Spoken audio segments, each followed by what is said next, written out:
You are looking live.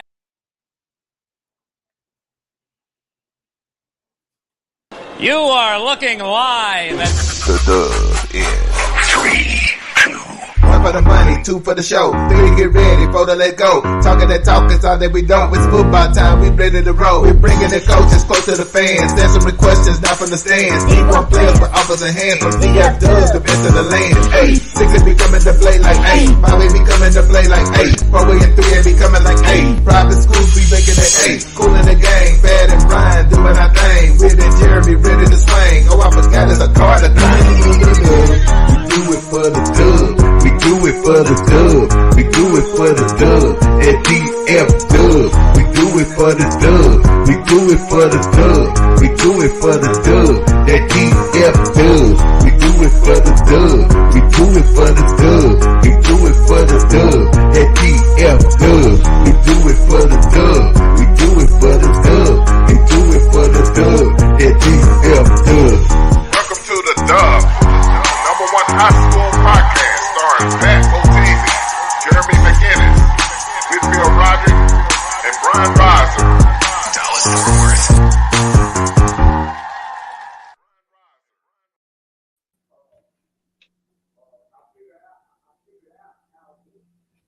Hey man, I played the wrong intro.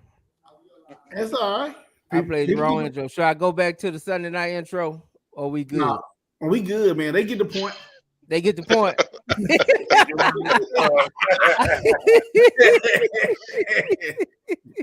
Hey man, what's up, fellas? Man, What's love to up, see man? y'all again, man. What's up with the dub, baby? What's up, man? Man, what's happening? Hey, look at B Rise, man. I just want to let you know, man, that you look awesome, bro. And Yeah. you're very motivating to others right now, man. I appreciate it. The double chin Good. gone, shit. The double Yeah. chin gone, bro. It's gone. Yeah, The shoulder, yeah. the shoulders narrow. You know what I'm saying? The shirt Yeah. fit loosely. You know what I'm saying? Yeah. It is. Right around here, you know. It's tight on the arms. You done picked us a couple of bicep inches. Look good, B Rise. I'm good, man. Hey man, let me find out you got OnlyFans running around here, B Rod. Hey, I'm not just yet, saying, dog. I'm just Hey, saying. it's 50-50 right there on that. I don't know. That's a whole other topic for discussion, though, man. You know. Hey man, we finna have some fun tonight, man. Yeah, I was man. I miss y'all, man. I miss y'all, man. I miss my brothers, man. I ain't even lie. yeah, I miss you too, man. I wondered what did we do? We was like, damn, who No. pissed B Rise off, man? No, man. You know, I've been needing my rest, man. I'm good. No, we good, man. No. Hey, your boy Warren finna come on. He asked me about you. He like, how the hell? Now he said he gonna get on you. I don't know if he gonna do it tonight. He always get on me, man. Oh, I always give me a He hard said how, time. he want to know how the hell you wasn't on there when we had Maze on. Yeah, 'cause I had some questions for Maze too. My bad. 'Cause damn, man. You know, everybody know, well, you know how I feel about Maze. He's a great coach, but you know, anyway. Hey, I don't know if you was, but Maze said he fight. He fight. I don't want no problem, man. I don't want no problem. That was funny. Hey man, but hey man, we got a good crew on, man. Let me bring in. Of course, we got the great Coach Ward coming in, the DC of the Dub. Oh, it's decent. What up, coach? What's up? What up, Coach? Salute. And then we got of course we got Coach Eastside, man. We got Coach Eastside. Coach Eastside look like he on the road out here recruiting or something. What Coach Eastside out here doing? There he is. What up, Eastside? Man, coming from the country, man. What's going on here? Oh, what up, coach? My boy there. What's up, man? Now you coming from the country of Texas or South Carolina? Carolina. Texas, man. Already, man. Already. Okay. I thought you was out there, you know, on the recruiting trail. No. But yeah, we got, and the next guy we got, man. I've been trying to get him on. I've been wanting him on since the season because this is one of, you know, when I'm on the internet in the internet streets, I always look for the guys that's knowledgeable and that's not a parent. You know what I'm saying? And this guy right here, man, my man, Coach G, Geoffrey Johnson, man, that's my guy right there. What up, Coach? What's going on? How's it going, man? What up, Hey, coach? man. Another day, another dollar. How y'all doing? Bless. We doing Bless. Yeah, me and Coach Jeff, man, we were having a conversation because he kind of looked at me funny because I said Alito QB probably was the best QB going into 2024. But we had a nice little conversation. I that we'll get there. But my point is to be a quarterback I'm talking about high school quarterback, not NFL quarterback. And I feel like it's a difference when I tell you the best high school quarterback compared, you know what I'm saying, compared to just being the best passer or whatnot. We'll get to it though. We'll get to it. Let's say what's up, man. He been calling us out, man. We got to bring him on, man. I got a little beef with Two Time over here. Oh anyway. yeah. Oh yeah. What up, Two Time? What up, Coach? What up, New Edition? There you go. There you go. Hey, Bobby couldn't make it tonight. Hey, don't speak too fast. Don't speak too fast, man. You know. There you go.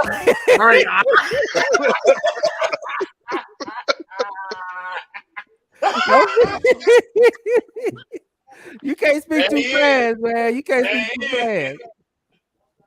Hey, man, I'm glad to have all you fellas on, man.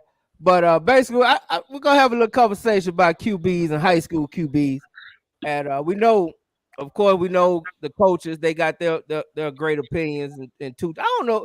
Well, Two Time know about great quarterback. Coach Ward, he got both of them. They got to defend great quarterbacks, so they know when they steal. And of course, Coach Eastside, he kind of like he coaches them right now. The great 7-on-7 quarterback for sure. And Coach G, he knows them too, because Coach G, give us a little bit about your background, brother. Well, my background, born and raised in the 817, which one day we're gonna have that conversation while my people that I grew up with are hot as fish grease about a certain team south of I-20 that wears 817. Oh, that's next week, Coach. You available next week? Yeah, man, what? Next week we gonna have that 817 conversation. We definitely gonna have that. People need to know the history about that. So we definitely gonna have that. Yeah, I need to be educated. We don't know the history. Us from that other side, we need to be educated on some of that. Yeah. So I'll be watching it. Oh yeah. I've always been curious about that. But go ahead, Coach. Yeah. But I understand. Well, Coach, me and Coach Ward, it's some things going on in Fort Worth ISD that's been going on for a long time. And the leakage south and east and west have shown now all of a sudden it's 817. No, we're not gonna do that. We're not gonna do that. We're not. You know who you're talking about, don't you, Coach Carl? I already know. I know. Here's what I'm gonna say. We can call it whatever we want to call it, Coach. But right now, that's the only thing happening out there. You right about it. Talk that talk. You right about it. So if anybody gonna earn it, the cat who going 4 deep in his first year, and they call it Boone City, he got every right to rep 817. Is it that they area code? Yeah. Okay, so if they want to put y'all back on the map and make y'all relevant, can't get mad at that. I'm not mad at it. But he gonna explain why people are. That's what he said. He gonna explain the history behind it, because I never understood it, and we had this conversation. We don't know. Yeah, I never understood it. I'm like, why are people not getting behind it? This man coming trying to unite the whole 817, but he getting kickback. You know what I'm saying? But we ain't gonna go too much farther. But we're gonna break that down. Yeah, man, y'all stop being funny, man. Y'all know what that means. Like, come on, man. That's just like if it was a suburb team in Dallas representing 214. Like all the people that's inside of Dallas gonna be like, dang, like that ain't what that is. Right about it. I'm playing like y'all don't understand that. Well, that's because the suburb is 972. Everything is 817. Right. That's what I'm saying. We talking about this shit. Out there, everything is 817. Wait a minute. And let me say this too. There's nobody else representing the 817. So damn it, somebody got to do it. Nobody. That's next week. Yeah. That's next week. We'll talk about it though. But yeah, man, I'm gonna start off with B Rise, man. We finna hop right into it about hold on, Jay, man. B Rise, say, man. What I ain't like that you wasn't here for May's interview, man. Man, I fell asleep, coach. Oh, come on now. And I had some heat for him too. This time I had some heat for him too. I ain't dying no smoke, coach. I had some. Yeah, B-Rod. See what I'm saying, man? I was ready too, and then you was missing. I know, man. Next time for sure. I had some heat for him too. Hey, man, I want to say what's up to Swagger before we get to B-Rod. I still got them stats for him. You got them stats, but he got something for you. I'm telling you. Coach Mays didn't come out here. Coach Mays, he didn't come out here to lay down. I'm telling you that right now. What's happening, Swagger? How you doing, man? Swagger tell us he ain't showing up every week and then show up. Man, Easter got cut a little short. Family, everybody got a little too intoxicated and went home, so had enough time to come home and get on the show. Well, we're glad to have you, Swag. You know, we love to have you, Swag. Bobby Brown. But okay, we're gonna start off like this, man. This past year, QBs. I'm gonna let B-Rod tell me who he thought his top 5 QBs was this year before we tear them apart. Go ahead, B-Rod. Then I want. Did you have a list, Coach Eastside, or you gonna give rebuttals? No, I got my own list, man. I'll go after B-Rise or whatever you fit in. Okay. Go ahead, B. Yeah, you know, these are my top 5. You know, I go, you know, I really don't go off win and loss. I go off, you know, potential and, you know, it's talent as well. So this is my top 5 right here. My number 1 quarterback from last year, man. I'm going with the Duncanville quarterback, Russell. He's my number 1. My number 2 quarterback, I'm going with the kid from Alito. The number 3, I'm going with Bailey from Duncan, from DeSoto. Number 4, I got I had Russell, Alito, Bailey. Number 4, I got the Woodrow Wilson quarterback. That's number 4. I said I ain't good with names. I can't say number 4, the Woodrow quarterback. Yeah, you like me. I'm bad. And number 5, yeah, I ain't good with names. And the number 5 quarterback, man. I'm going with what's the dude from Allen? No, the dude, little young dude who say the white kid sprayed his house up. Yeah, what's his name? Yeah, who made those allegations? Yeah, he's at Frisco Emerson right now. He's at Frisco Emerson. He just committed to OU. And still ain't seen the pictures yet. We haven't seen. We don't got no pictures. We don't got no type of video survey. We don't got nothing. We just got no ring camera footage. Hey, this show got a race quick. I want to do mine. Can you let Eastside get his? You know, he on the road. Yeah. We don't know when he gonna cut out. Go ahead, Eastside. All right. Of course, DJ Bailey, Keelan Russell, the Everman kid, was it Jerion?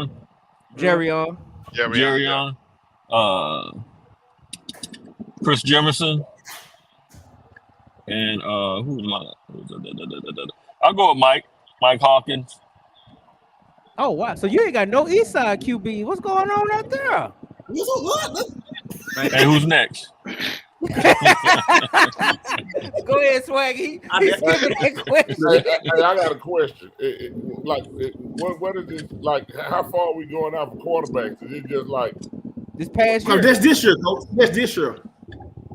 And ain't none of y'all got the boy from Guy on there? Hey, coach, I was coming. Oh, y'all talking from last season, Jackson? Are y'all going last season? Oh, so that was the list going into this year. Yeah, they already in college.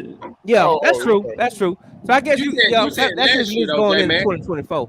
We going this year, coach. We going this year coming up. Going into 24. Going into 23. Or 23, whatever. Whatever you want to call it, coach.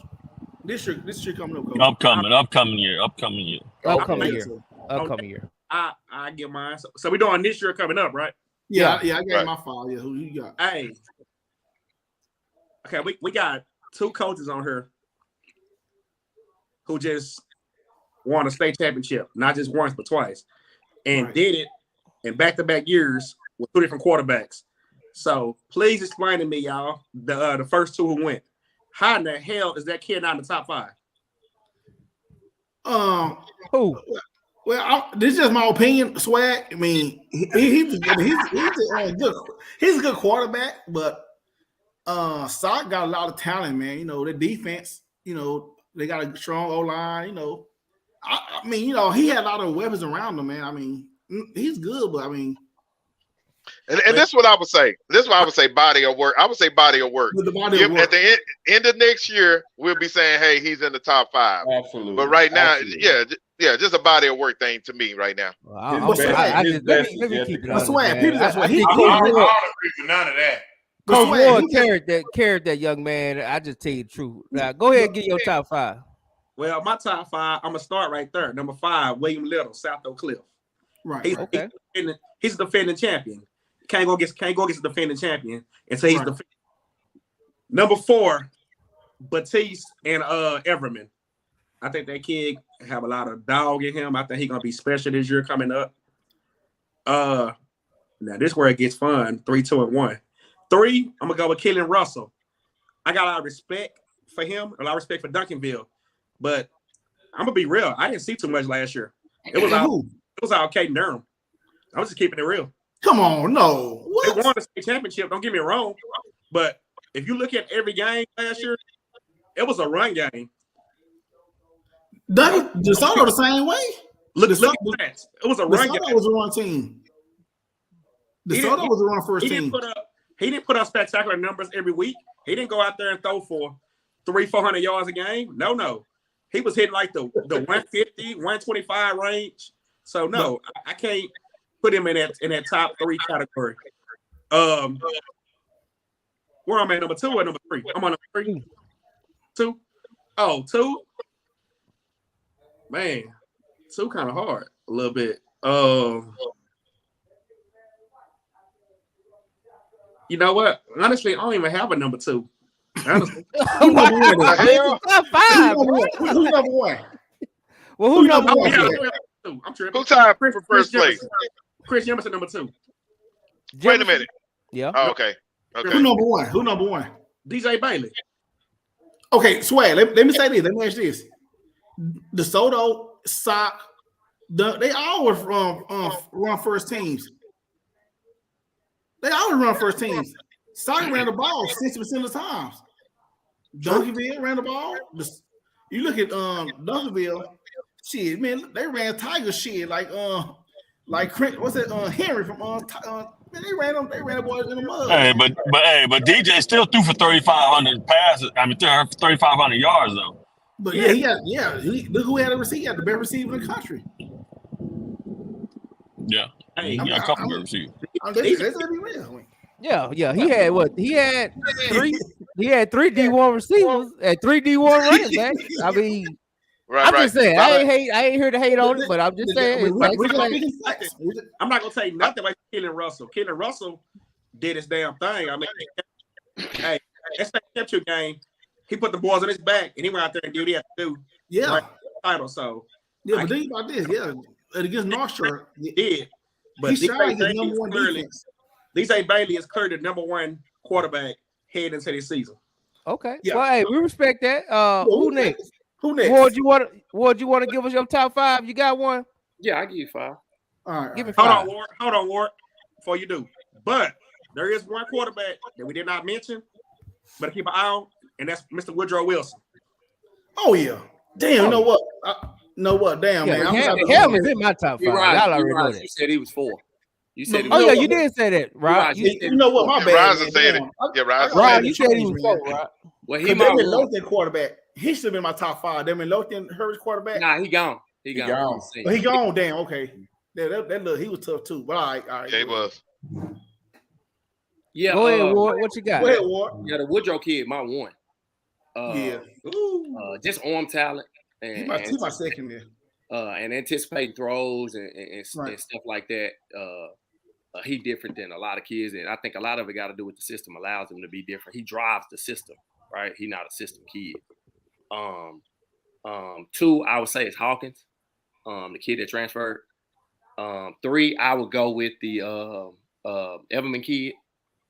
4 is the Parrish kid. I can't think of his name. The sophomore. He was younger. The Parrish kid. Let me put him at 3. I'll put the Everman kid at 4. Anderson, something like that. Anderson. Sawyer Anderson. That's Sawyer Anderson. Yeah. Sawyer Anderson. I'll put him at 3. The Everman kid at 4. And then 5, give me the Alito kid. Right.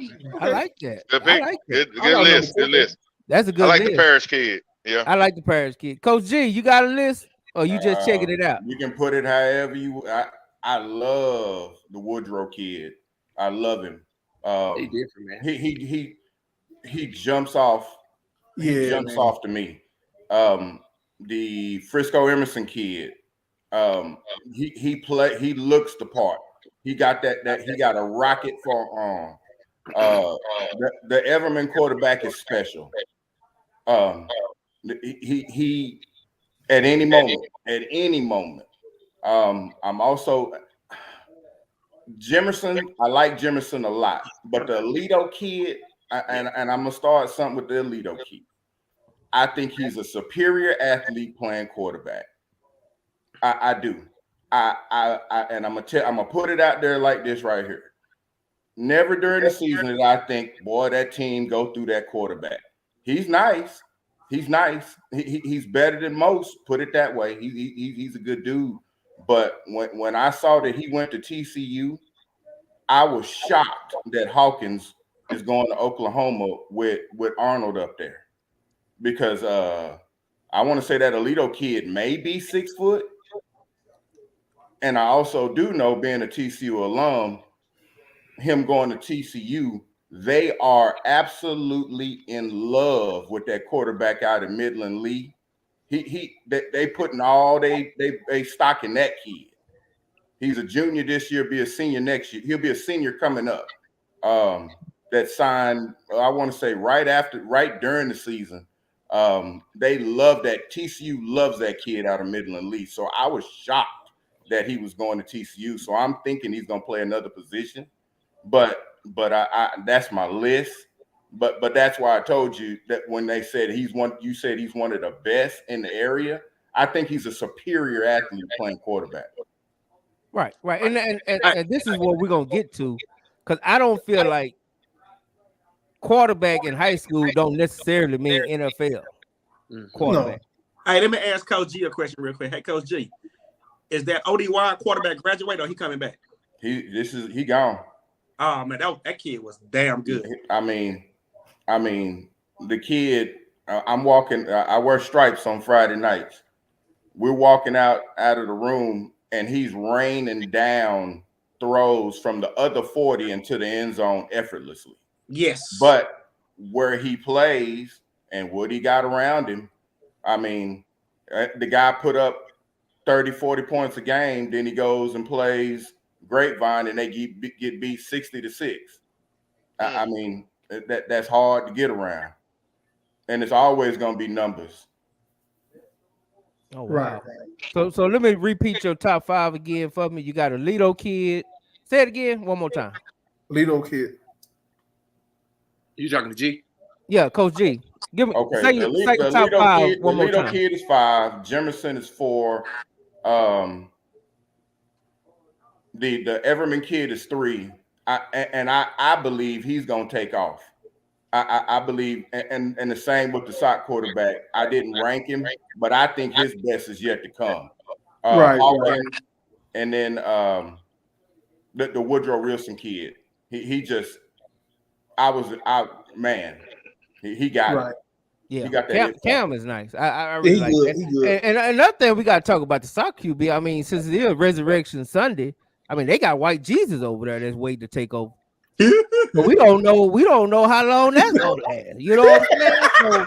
So I'm just saying, Say J Mac. J Mac, Ross.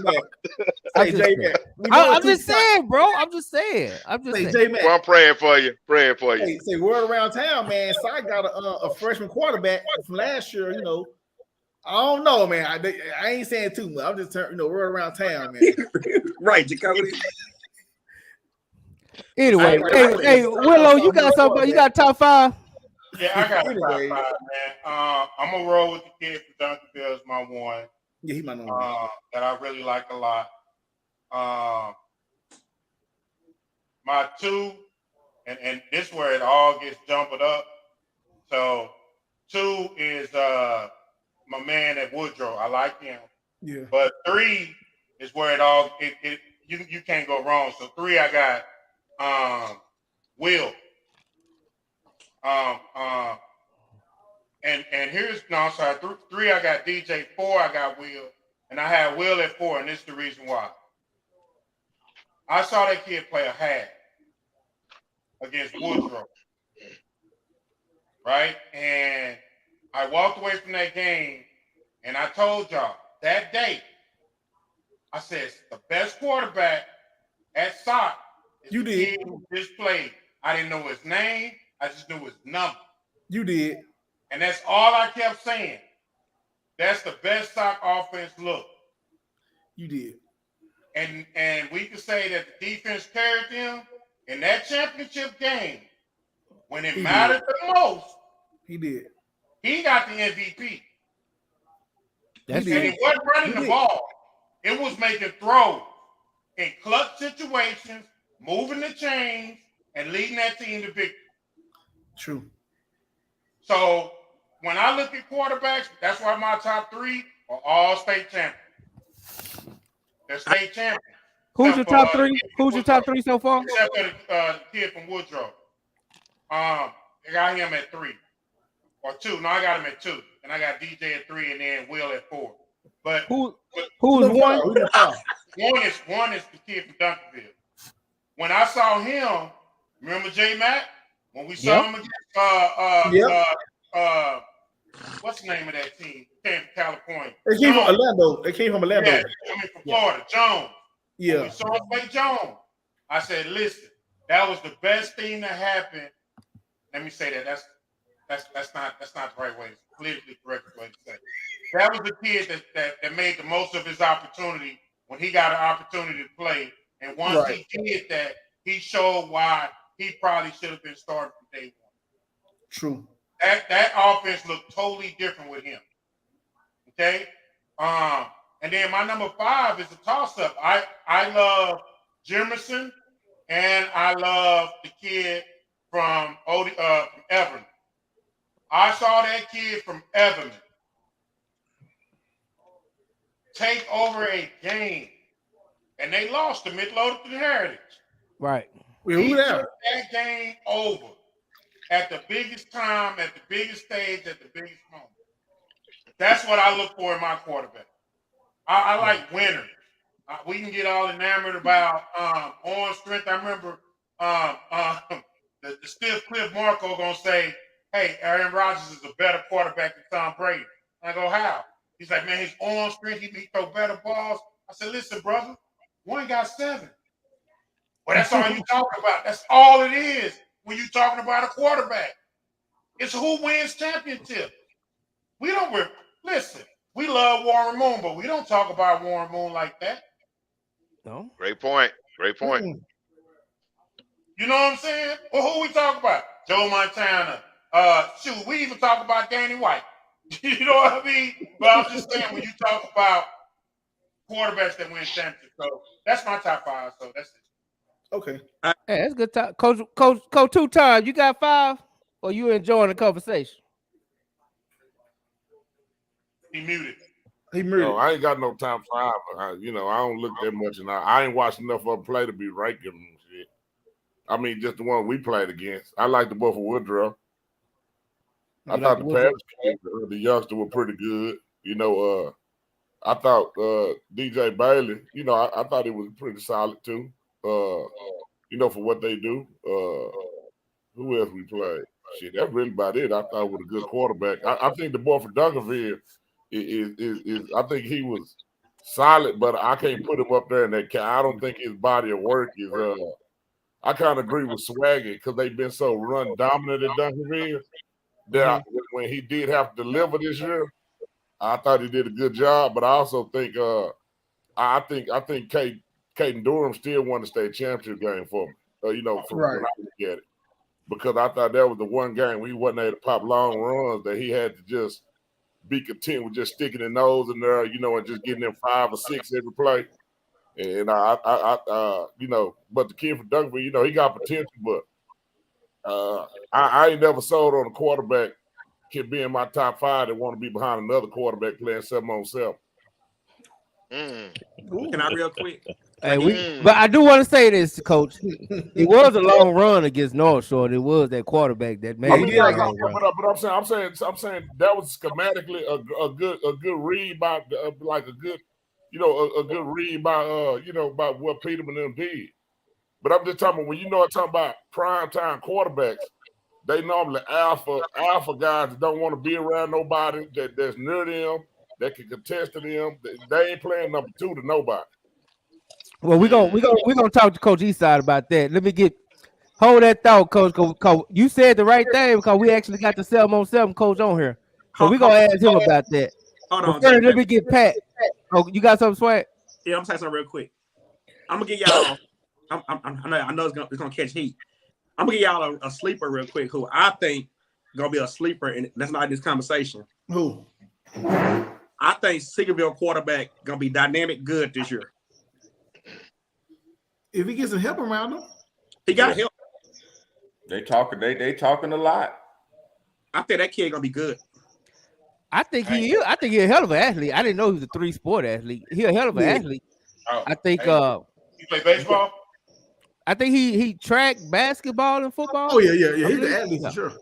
Somebody asked me talking about Lancaster quarterback. I think Lancaster quarterback for what they were doing was pretty good.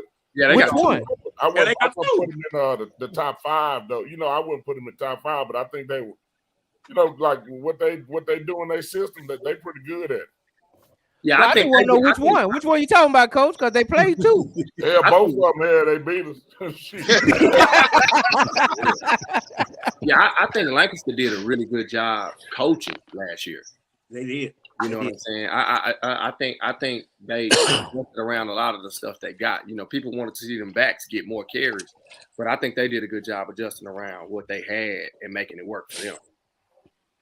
Right. Shout out Coach Paul and Muhammad, even though Muhammad tried to stick his goons on us on the sideline. Yeah, man. Muhammad wasn't playing. He wasn't playing with us, boy. They were mad. We picked sock. I'm like, God dang, but they the state champ. Y'all got to understand this too, though.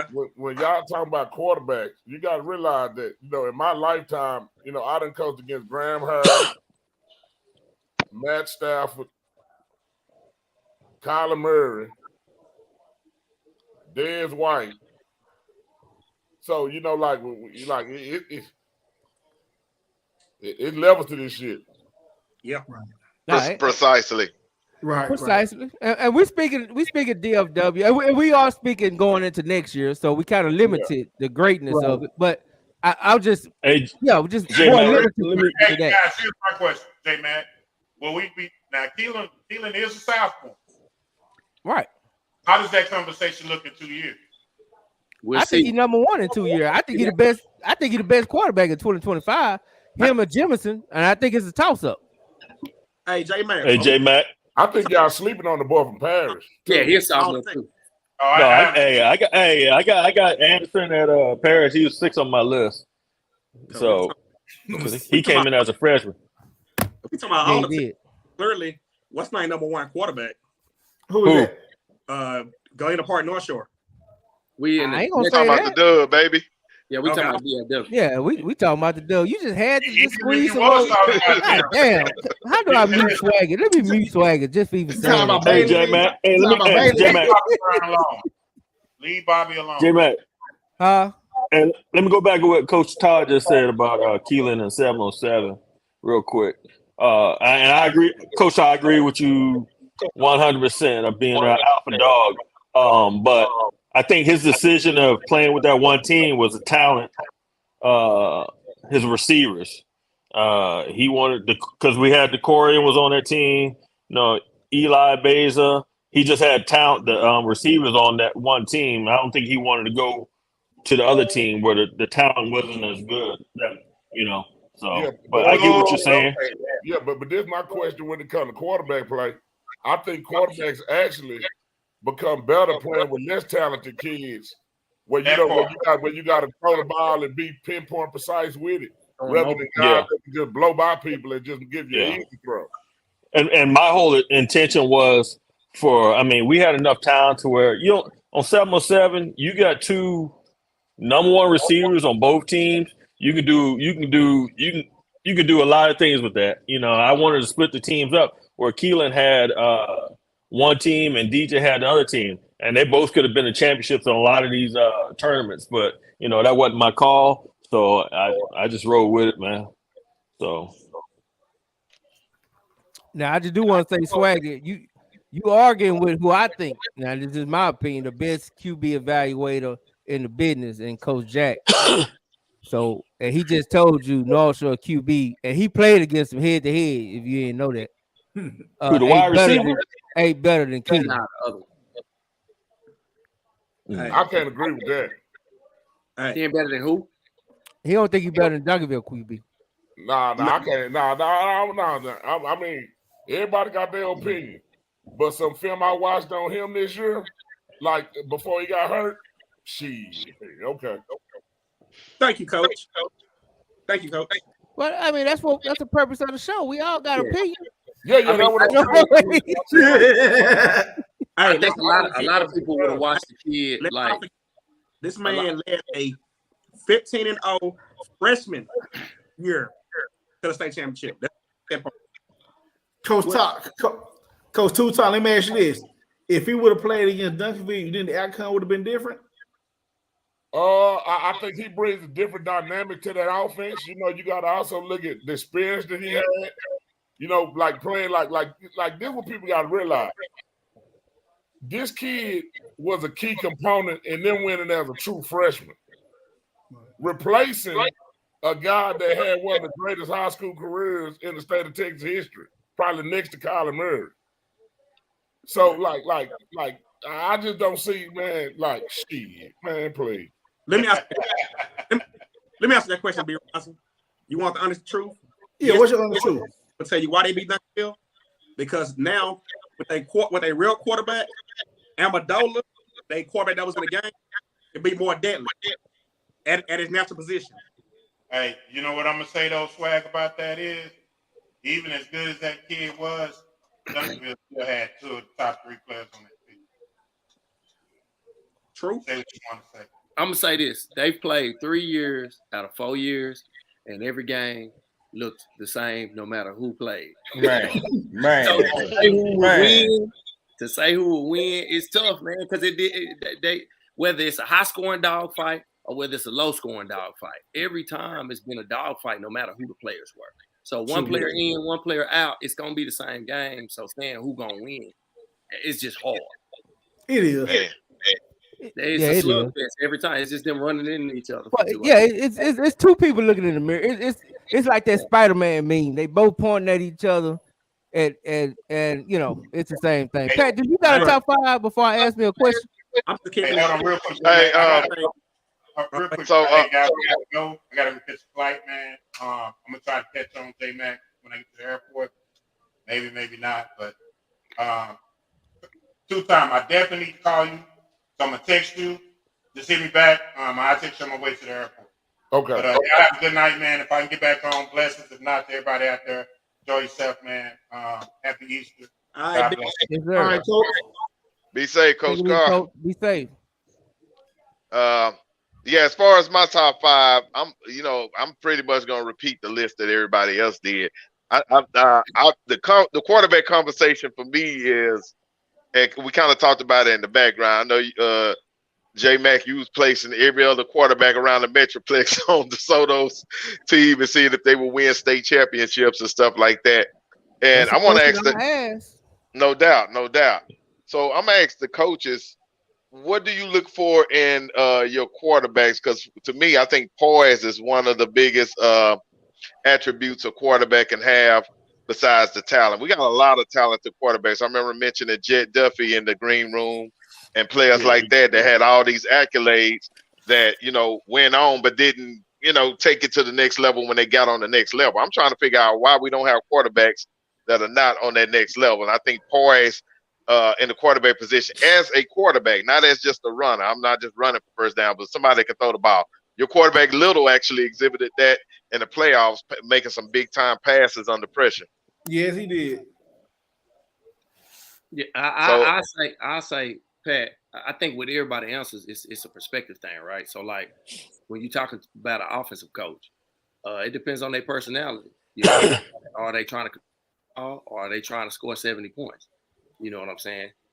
My list is always going to be on the defensive perspective, who makes it hardest for me.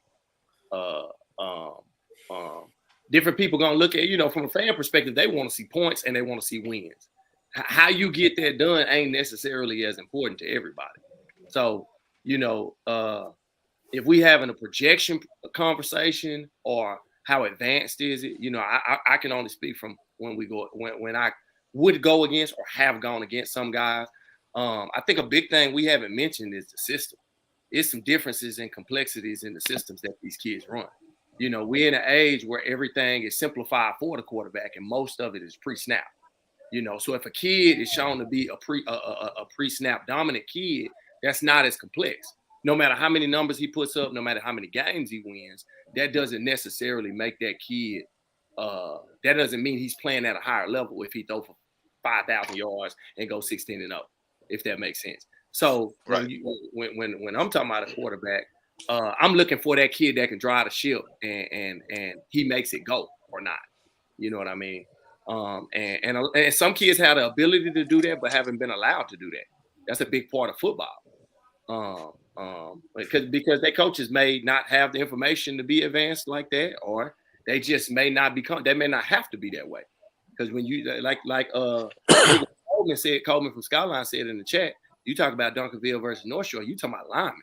Yeah, it's skilled guys and it's all cute, but you talking about the difference between playing them two teams and playing everybody else's, the front, the O-line and the D-line. You know what I'm saying? So Keelan, they can be 70, 80% run, and he win a state championship. His stuff still remains to be seen, but we may not see it in high school. Because if Duncanville look like they've looked for the last 5-6 years, why would they ever be a 70% passing team?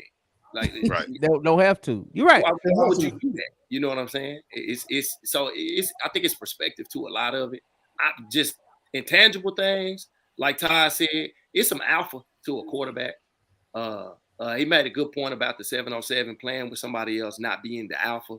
A quarterback going to talent is alarming for me personally. What if he's just following his receiver though? The quarterbacks don't follow receivers. Receivers can follow quarterbacks. That's what I'm saying. Like when we talking about the elite class, but that's a young kid. Okay. So you see what I'm saying? So it's understandable because he's a sophomore. But when you start getting to what an elite quarterback is, Matthew Stafford ain't chasing no receivers when he's a sophomore in high school. You know, if we just talking about who's the best, what is elite, so forth and so on. Right. Anticipating throws, ball placement. What impressed me about the Woodrow kid and the Parrish kid is they made from the other hash throws on a rope and adjusted them based off of where the defender is consistently. You know what I'm saying? I haven't seen a lot of the kids we've named completing a pass is completing a pass, but that's easy for a quarterback. That's a quarterback. When you start talking about the kid that makes a kid that makes a wideout that might be decent look like he's great because he can adjust it and make that wideout look like he's creating separation. All he got to do is finish. That's the kind of quarterback that you're looking for. It's everything's not timing. How is he off script? Off script meaning they say go this way pre-snap or whatever off this read, and then when it ain't there, then how does he evolve the play? Pocket passers can go to the next read fast and process. Dual threats can get out of the pocket and extend the play like the kid from Midlow last year. So when you start talking about quarterback, it's a lot of things, and it's a lot of like when you talk about Duffy, Caden Salters, those kids, their entire game was off script, if we're being honest. So when you go to the level, now those kids are trying to transition to processing, and because the athletes go up, so now everything can't be off script. So there's an adjustment. That don't mean you can't be elite. Johnny Football, you can name people that played off script like that, but again, their skill set was elite in that area. You know what I'm saying? So it's some guys that we looking at that are decent. When you start talking about what might be a pro or what might play early, like you were talking about Kevin Henry Jennings. Kev's arm strength was different, very different. You know what I'm saying? And his confidence with his arm strength was different. And there's pros and cons to that. You know, with that combination, a lot of times you could throw a lot of interceptions with that. You know, it's a risk with it. But, you know, he's able to have the success he's had because his confidence and his arm strength are two things that going up a level, that doesn't come down unless he's turning the ball over. If Okay. that makes it, you know, does that make sense? No, I see what you're saying, and that's why it's good. It's always good to have you on here because you really speaks from a coach's point of view, and not just a coach's, but elite level in the high school division coaching. So it is that, you know, I don't know if everybody else can follow you, which I'm sure everybody on this panel should. But yeah, we'll definitely follow you. Now I'm gonna give my top 5 real quick, and I got a question about these QBs. Number 1, and I ain't gonna lie, y'all can judge me however you want, but number 1, I got a split tie. I got Alito quarterback and Woodrow quarterback. I just feel like those two, and like I was telling Coach G, I know I see him looking at Friday. I see you, Coach G. I just feel like when it comes to playing quarterback in high school, it don't matter if you're gonna be a NFL quarterback. This is my opinion. I don't care if you're gonna be an NFL quarterback in high school. I want the guy that put the ball in the end zone that can lead my team. Right. Because that's what I feel. That's what I feel wins in high school. The guy that put the ball in the end zone, don't give it to the other team, and can lead his team. Hey, that win at every level. Shit. Hey, well, you know, everybody don't say that. You know, everybody don't say that. But I did. For me, that's what I look at when we talk about elite QB. Those are the things that I look for. I want to know who put the ball in the end zone, who ain't giving it to the other team, and who can lead his team. That's what I want to know. Right. And number two, I got I like Everman QB. You ain't say number 3. No, number 1 is a split. Oh, you got them number 1. Okay. I got them number 1. Now you got to skip to 3 then. I can't, Coach. I said I was gonna be different. I can't do it. I really got 7, but don't judge me. Hey, man. Man, you gotta choose, man. You gotta pick. I'm just saying, man, we gotta keep the show rolling. Just let me have it. Right. So you know, number 2, I got Everman QB. Number 3, I like Duncanville QB. I'm just gonna be honest. And I know people gonna like, I heard what all y'all saying, but all I'm saying is these D1 schools ain't offering for nothing. They see what a lot of other people said. You know, the kids 6'3". A lot of stuff that go into that too, though, J Mac. Like well, I know. That kid is long. How tall is that kid? 6'2". He's 6'3" and growing. He's about 6'2", almost 6'3". Yeah. So when you start talking potential about and how important that is, measurables. I'm not saying the kid can't play because I do think the kid can throw the ball pretty good. You know what I'm saying? I'm just saying when we start getting into offers and rankings and ratings to if we talk like when you started it, you said based off of it's high school quarterback. That's what it's high school. High school. So D1 offers, and if they got offered, none of that should come into play at all. You're right. So let's take that out. Right. I feel like he number 3. Okay. And I do it for the simple fact. You said Everman 3. See what I'm saying? No, I said Everman was 2. Oh yeah. I got confused. You kind of see, you got to follow me. I got Keelan. Keelan is 3, and like I said, I just feel like he leads his team. I think it's more to Keelan than what y'all think. I know we said. I hear what everybody's saying, but the kid can throw, and the kid he don't shrink when the pressure's on. He stepped up against DeSoto, which is a big rival. He didn't shrink, and he stepped up. He stepped up in the playoffs. Wait a minute. Wait. Stop. He did what against DeSoto? He stepped up. He made plays when he had to. You didn't see that. You didn't see when he was escaping 3 or 4 unblocked pass rushes. That was all. Swag said nope. That was all okay. Well, Swag, of course, Swaggy gonna say it. But I'm just saying, he stepped up. He didn't cost him the game. I know the other quarterback didn't do nothing to win the game. I can say that the other quarterback didn't do nothing to win the game. So okay then. The other quarterback didn't do nothing to win the game. Okay. Well, all right then. All right. Well, then stop cutting me off. You won. But that's Number what I'm 4. saying. Do you not think it was better for Russell to play in the system he played in, where it wasn't where he didn't have to go into every game like he had to be the man? As far as development, Ain't nobody, coach, ain't nobody had to do that but Cam and but Everman quarterback. And but Simi at Arlington, who's in my top 5. And those are the games, you know. You can't. That's the hard thing. Well, not hard, but these kids, not even kids. Just anytime you judge any player, the biggest thing is you gotta. There's a weighted scale when they are in situations versus either equal or superior talent, right? Or matchups. Like Cam McGuire lost to Sock. 38-10 or something like that. But anybody that was at that game holds that kid in high regards because of what he did in that game. So when we talk about the Keelan Russells, we haven't seen him have to do that yet. So that don't mean he can't do it. That just means we ain't seen him have to. DJ Bailey against Duncanville last year, we saw that scenario. You know what I'm saying? I'm not going to include that DC school because that's different. You know what I'm saying? Right, yeah. That's totally different thing.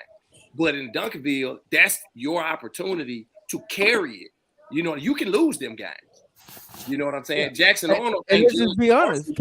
Can we be honest on that, Coach Ward? Those were probably the 2 best teams they faced that year, right? No question. Yeah, no question. Easy. Okay. So that's what I'm saying. You know, but this go to my point though, J Mac. Everybody keep talking about this to me. This where the foolish shit be. I don't understand. Everybody talking about Duncanville and North Shore, and the first thing everybody talk about is linemen. Like, why the fuck would I be throwing the ball every goddamn play? That gotta be stupid. Thank you, Coach. Like, why would I do something that mean I gotta have a good? What you talking about? Thank you, Coach. Nigga, you just was talking about the quarterback. About what he's saying about the lineman. But that's what I'm saying though. Like I don't be understanding. Like Keelan Russell, like if he in Duncanville and they continue to produce linemen and play defense the way they do, you're never gonna be a team that's gonna throw the ball 40 times a game. Like, why would you? That's why I said we may never see him in the situation. You may. Yeah. Like, that's what I was gonna say. He finna come back with his junior year with a running back that probably averaged a goddamn touchdown every 4 rushes. That's better than any quarterback. All right, let me ask this. Hey, let me ask this. Let me ask this because this is a quarterback. This is a quarterback discussion. Does Duncanville stunt the growth of a quarterback? I can't say no. I can't say that. Because all he doing is turning around and handing it off. But see, that's what I'm saying. That's not all he doing, man. The dude is making timely plays. Yeah, I don't care what y'all say. Yeah. The dude is making timely plays, bro. Yeah, he throws 7 balls a game. He right. Well, okay, but you know what? We say that, and this is what Ward said I couldn't say it, but this is where I gotta counteract it because, okay, y'all keep bringing up these 2 quarterbacks. Who got the most D1 offers? But that don't matter in this conversation. No, it matters, Coach. And I gotta say that because you can't belittle when I say this kid. He said not in this conversation. Yeah, in this conversation. No. I'm just saying. If you're gonna belittle and say he only throws 7 times and that he don't do nothing but hand the ball off to Caden, why the hell would a D1 program offer the kid then? Potential. That's what that's about. Where's the potential? He only throwing it 7 times. Hey, watch him throw the ball. You put him in that environment. You watch him throw the ball, and you talk to him. You talk to him.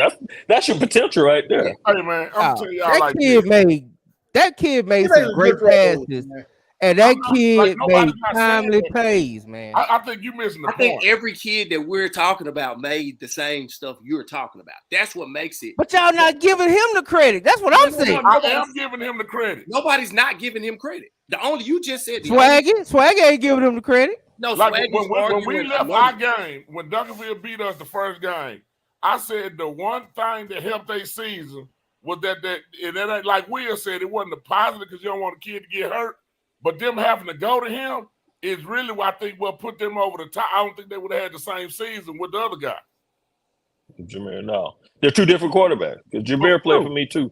Yeah, they're two different quarterbacks. Let me finish my top five if I can get people off me. Top five People just on me, and I got to get my top five. Finish your five. They think I don't have Bailey in my top five. I have him in my top five. He number 4. He number 5. He number 4. Thank you. He number 4. All credibility gone. DJ Bailey is number 4. Hey, if you want, I could put it as a tie with him and Keelan, really. Nah, I ain't know if we want your number. I could. But in matter of fact, I am. I'm gonna put him and Keelan tied at number 3 because I need to get my 5th guy in there. As number 3. Number 4, I got Arlington quarterback Sam Semi, the great Sam Semi. Pick another one. He's in Mississippi now. Pick another one. Where he at well, now? We don't know he's in Mississippi yet. We don't know that yet. He went back to Mississippi. Yeah, we heard. We heard he was at Sock too. So we don't know where he at. We don't heard a lot of stuff. Okay, so I'm gonna put him until I see him in a Vicksburg High uniform. Last time I'm gonna put him number 4, and then number 5. I gotta put my man, my man on the picture, Jemison, and that's my 5. I got Jemison number 5. I think I think Jemison and Keelan Russell are gonna be the 2 top QBs in 2025 with Sawyer Anderson. I do believe that. Right. So for all y'all keep thinking I'm hating, no, I got DJ in the top 5. But see, y'all make me sound like the bad guy because y'all attack me because some dudes in DeSoto, if you just say a Duncanville name, they just piss on themselves. But and they go crazy. They go crazy and they piss on themselves. My thing is, first of all, we talking about high school. And I'm talking about what it takes to win in high school. And you got to look at the particular schools we talking about and what they're going to produce year in and year out. I just don't be understanding why people be mad at Sam them for running the fucking football. I just don't get the shit. That shit just bewilders me. That a motherfucker can be mad about what the strength is. You talking about, this dude K. Durham went 99 yards on us. They can't throw that bitch 99 yards in one play. I don't get that. We talking about Duncanville. Well, anybody that know football, I say the first thing you looking at is, God damn, look how big they is up front on both sides of the ball. But we be wanting to do some personal glorification type shit instead of what's best for the fucking team. If Duncanville threw the ball, I guarantee you they wouldn't have went to state 4 out of 5 years in a row. They wouldn't have win. And quiet as it kept, DeSoto was a running team first. Yeah, DeSoto was a running team. Go back and examine. This year. In the playoffs, they start running that ball. And you look at their chemistry that they got. You start talking about the South, them kids been throwing to the same guys for goddamn 5 years probably before they even goddamn start playing. True. High school football. You start talking about Highland Park. Them guys in precision on time. You ain't got the time to get all that precision shit down with a bunch of athletes. Lake Travis, Austin Westlake. We talking about now when you start talking about quarterback factories that's producing quarterback in a system that's year in and year out, I can understand that shit. But we talking about when you get a guy in where he ain't never threw to the damn receiver until they may be sophomores. Fuck, I'm throwing the ball for. Guess what? I just figured it out now. It clicked in my head who my number 2 is now. Who? Goddamn Ethan Terrell, Louisville. It's too late. You missed it, dog. It's too late. Hey, if you had to wait that long, he ain't number 2, dog. Hey, have you seen Ethan play? I know what you're talking about, but if it took you that long, have you seen the play? If you seen him play, you felt like that, he'd have been your number 2 20 minutes ago. No, I had to think about it. Remember, I said I'm gonna come back to it. That means you didn't do enough pre-show research. That's because Todd, he say every week he say he ain't coming, and then he show up. That's his excuse for not doing pre-show meet. No, I with family. But yeah. Hey, Coach G, you got any response to my top 5, man? Everybody hating on me. I know me and you all had the conversation. Tell me, Coach G, what's wrong with my top 5? You mute. Unmute yourself.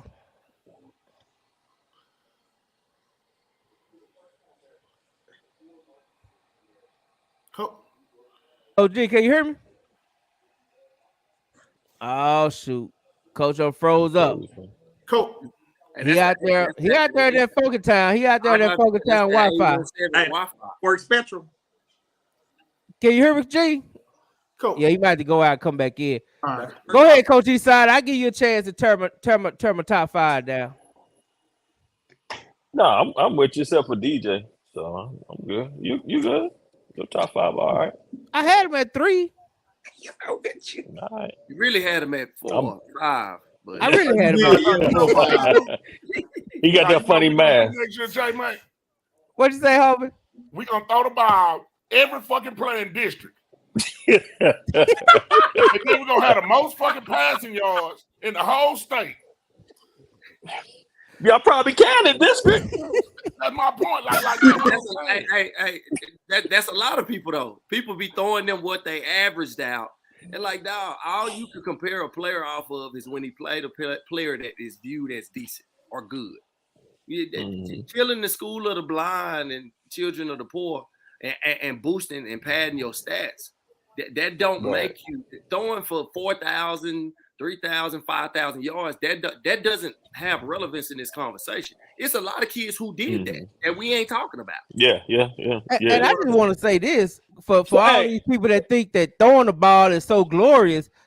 Like I keep saying, and y'all can say it don't matter, but the number 1 receiver in 2025 is at Douglasville, the 80% run team. The quarterback that's getting to the offers is at Douglasville, the 80% run team.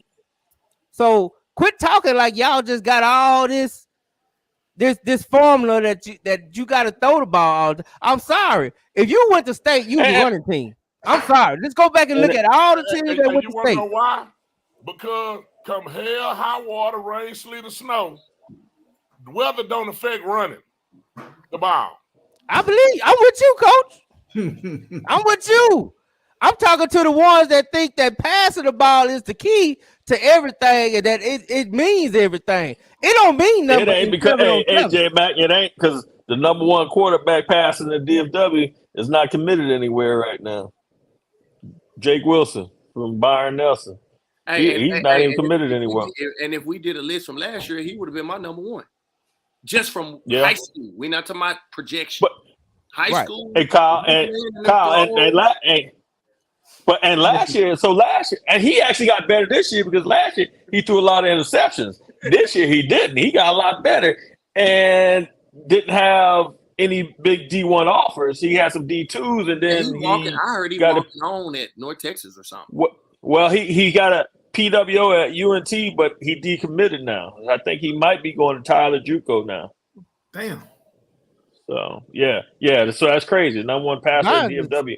Now mine would be Heritage quarterback. I loved Heritage quarterback. I thought he was like him. I thought he was the true definition. Where's he going to South Dakota or South Dakota? He going to South Dakota.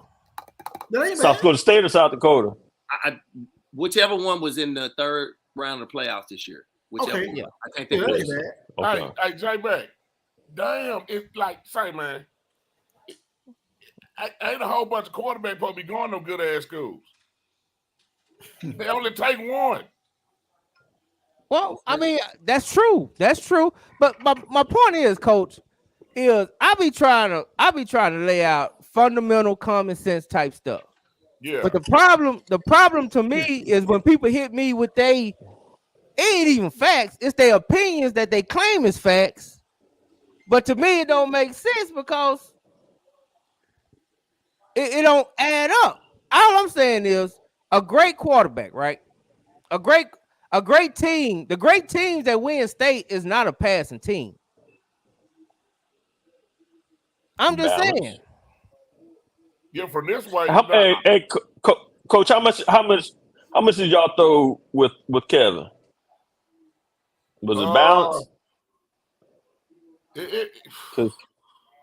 The exact numbers, hell, I don't want to lie to you because I don't remember that shit. But I mean, Kev had the autonomy to really do what the fuck he wanted to do. Yeah, okay. Well, so I would say we didn't even run the ball really until our running backs did. I think they in like midway dish down had 30 carries apiece. Yeah. But yeah, he was different though. See, Jenny, he was different, man. But to what Coach Todd saying, when we got in the playoff games, the backs started getting carries. Yeah. Because against Ennis, both of them had 100. Against Frisco, Farrar almost had 200. Against Alito, Kev made plays. We didn't have a whole lot. Kev ran the ball similar to how Russell did in the state championship game. Yeah. And for all my DeSoto family, I just don't think it's no coincidence that you make it a state where you got 4 300-pounders and a hell of a running back. I think what made the difference at DeSoto this year was really when they started feeding Tigers. Thank you. That's running the ball. Tiger wasn't throwing no passes. But I think that in big games, I think the fact that he can run and Tiger like that, I think it opened the passing game up. It did. More. That's what it does, right? Yeah. That's what it does.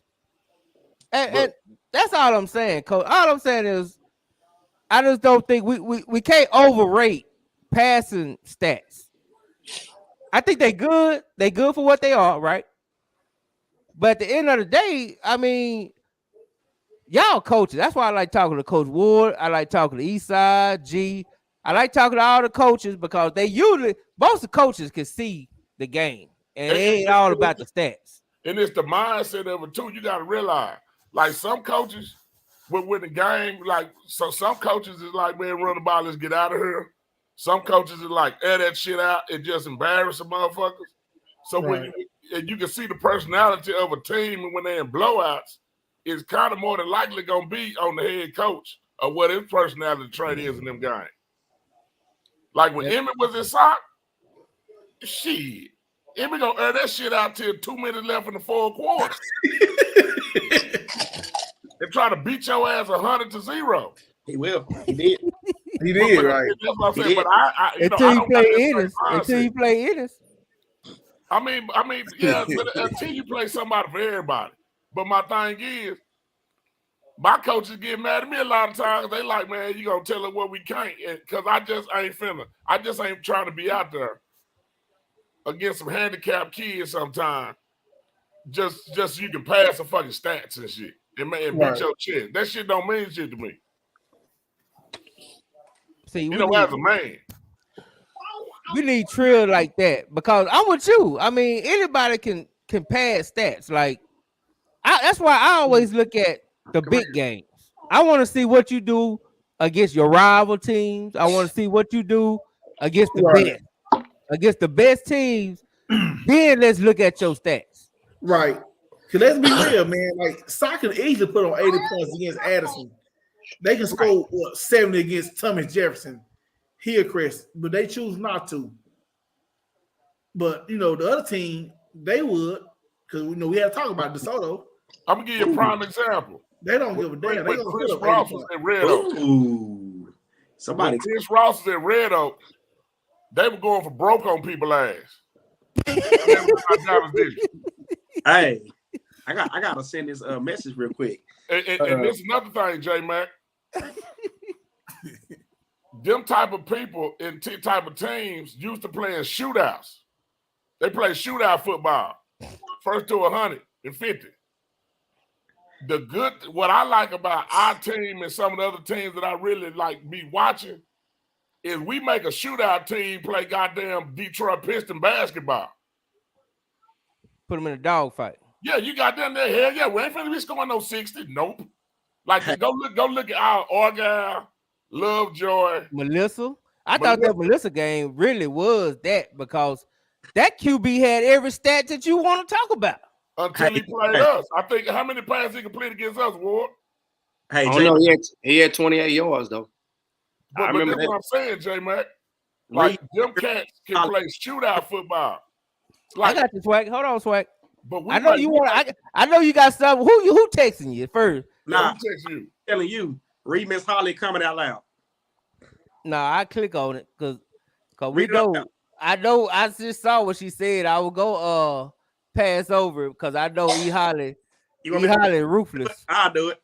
Oh, there it is. I just clicked on it. Okay, read it out loud. At the end of the day, one of those QBs could barely get the ball off against Duncanville. Damn. I ain't want the QB's fault?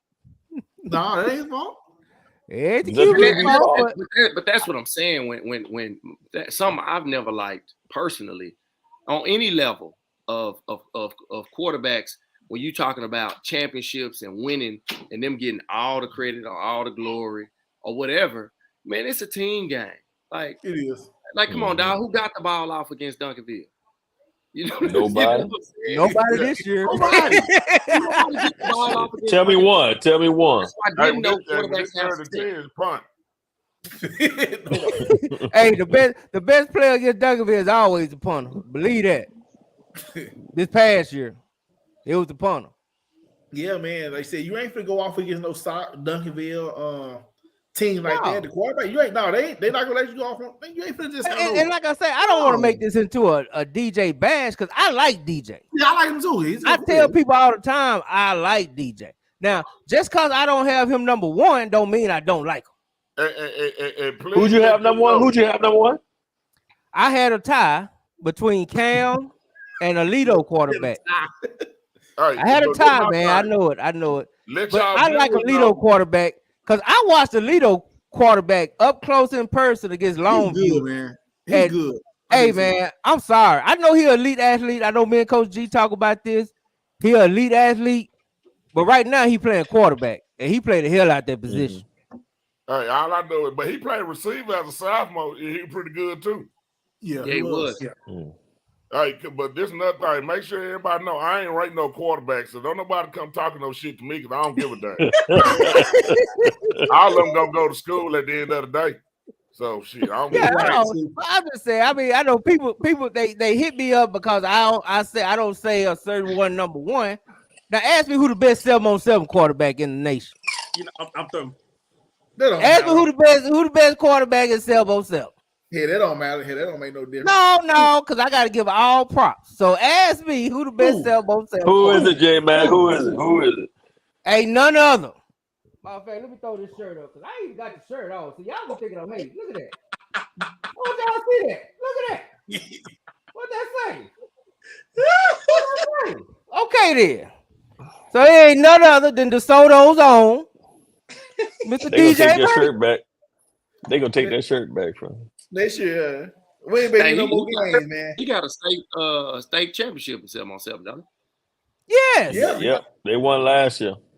Yep. And this was so crazy. People think y'all think I'm being funny, right? But we just had the 7-on-7 clubs on last couple weeks ago, and they said the same thing. True Buzz, Grind, they all said DJ is the best quarterback that they have ever seen in 7-on-7. Hey, I'm gonna give you another example too, though. Let's take the boy from Longview, the receiver. So let's just say him and Jonte.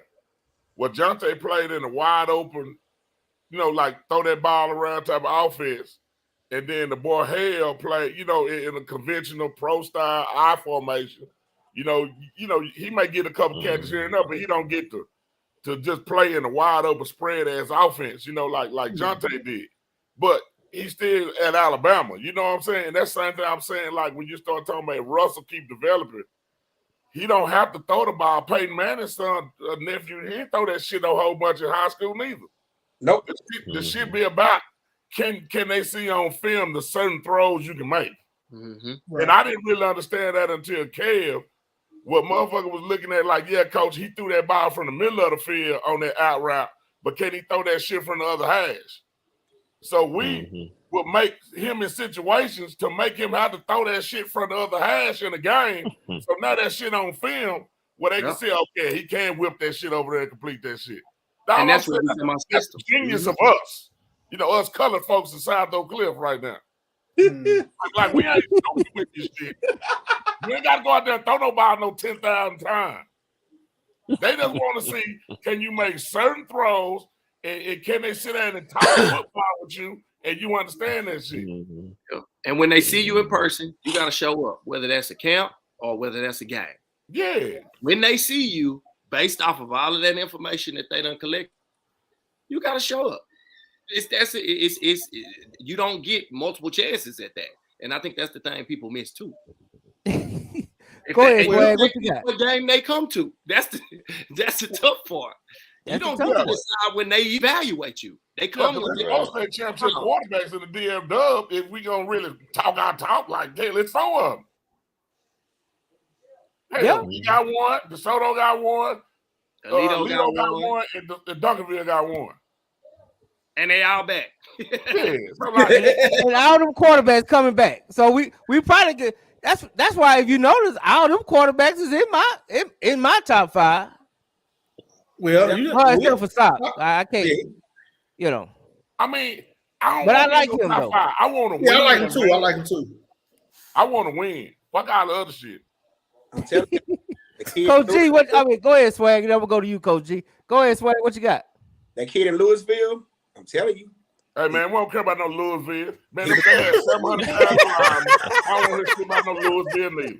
Coach, they the DFW too. Man, I don't care that man, damn Louisville.